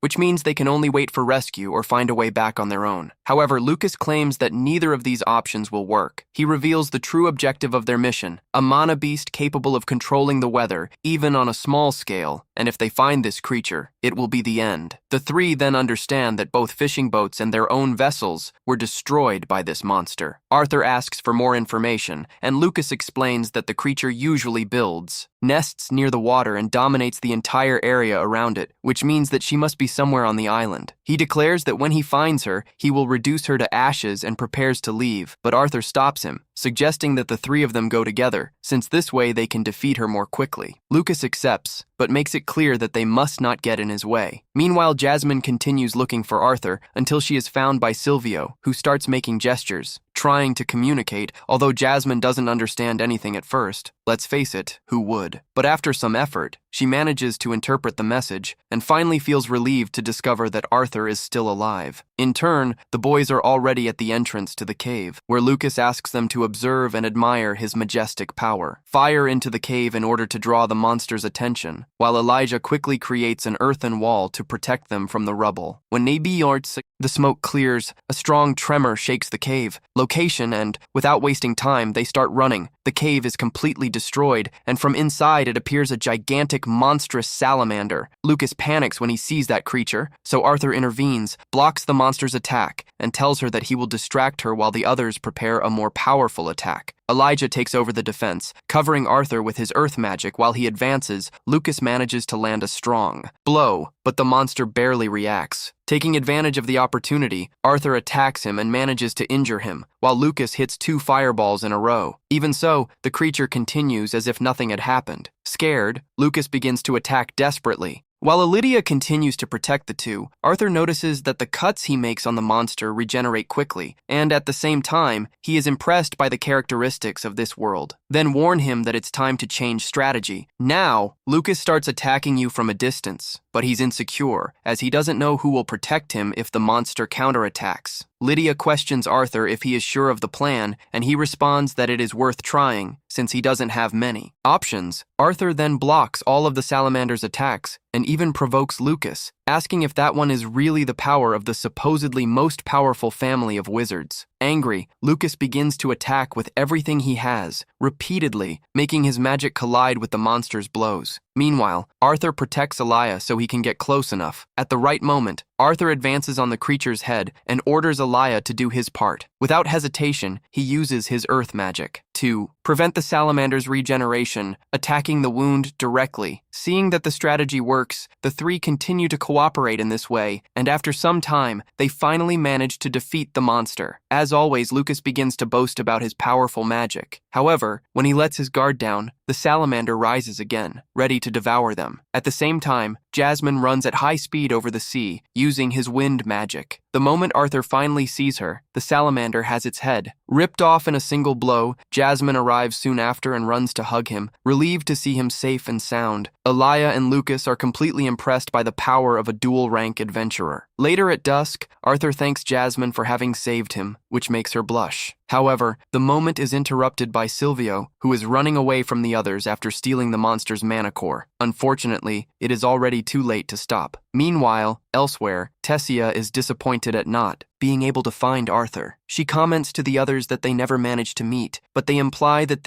it happens because she is a coward. She replies angrily that it's not that and decides to prove it, but when she tries to leave, she is interrupted by Fail, who reminds her to pay her share. Before grumbling, she returns, pays, and then goes on her way. Later, upon reaching the entrance of the house, she tries to gather the courage to knock on the door, but is surprised by Reynolds, and, without thinking twice, he runs off. Reynolds realizes that the girl was an elf, but instead of being surprised, he is excited to notice the presence of other races in circulation, which indicates that the treaty is working. However, elsewhere, those who oppose the treaty watch everything as if it were a game, realizing that the mana beasts they are unleashing are fulfilling their purpose. Paper. Still, one of them believes that this is not enough, and states that they need to find a creature powerful enough for the planned day.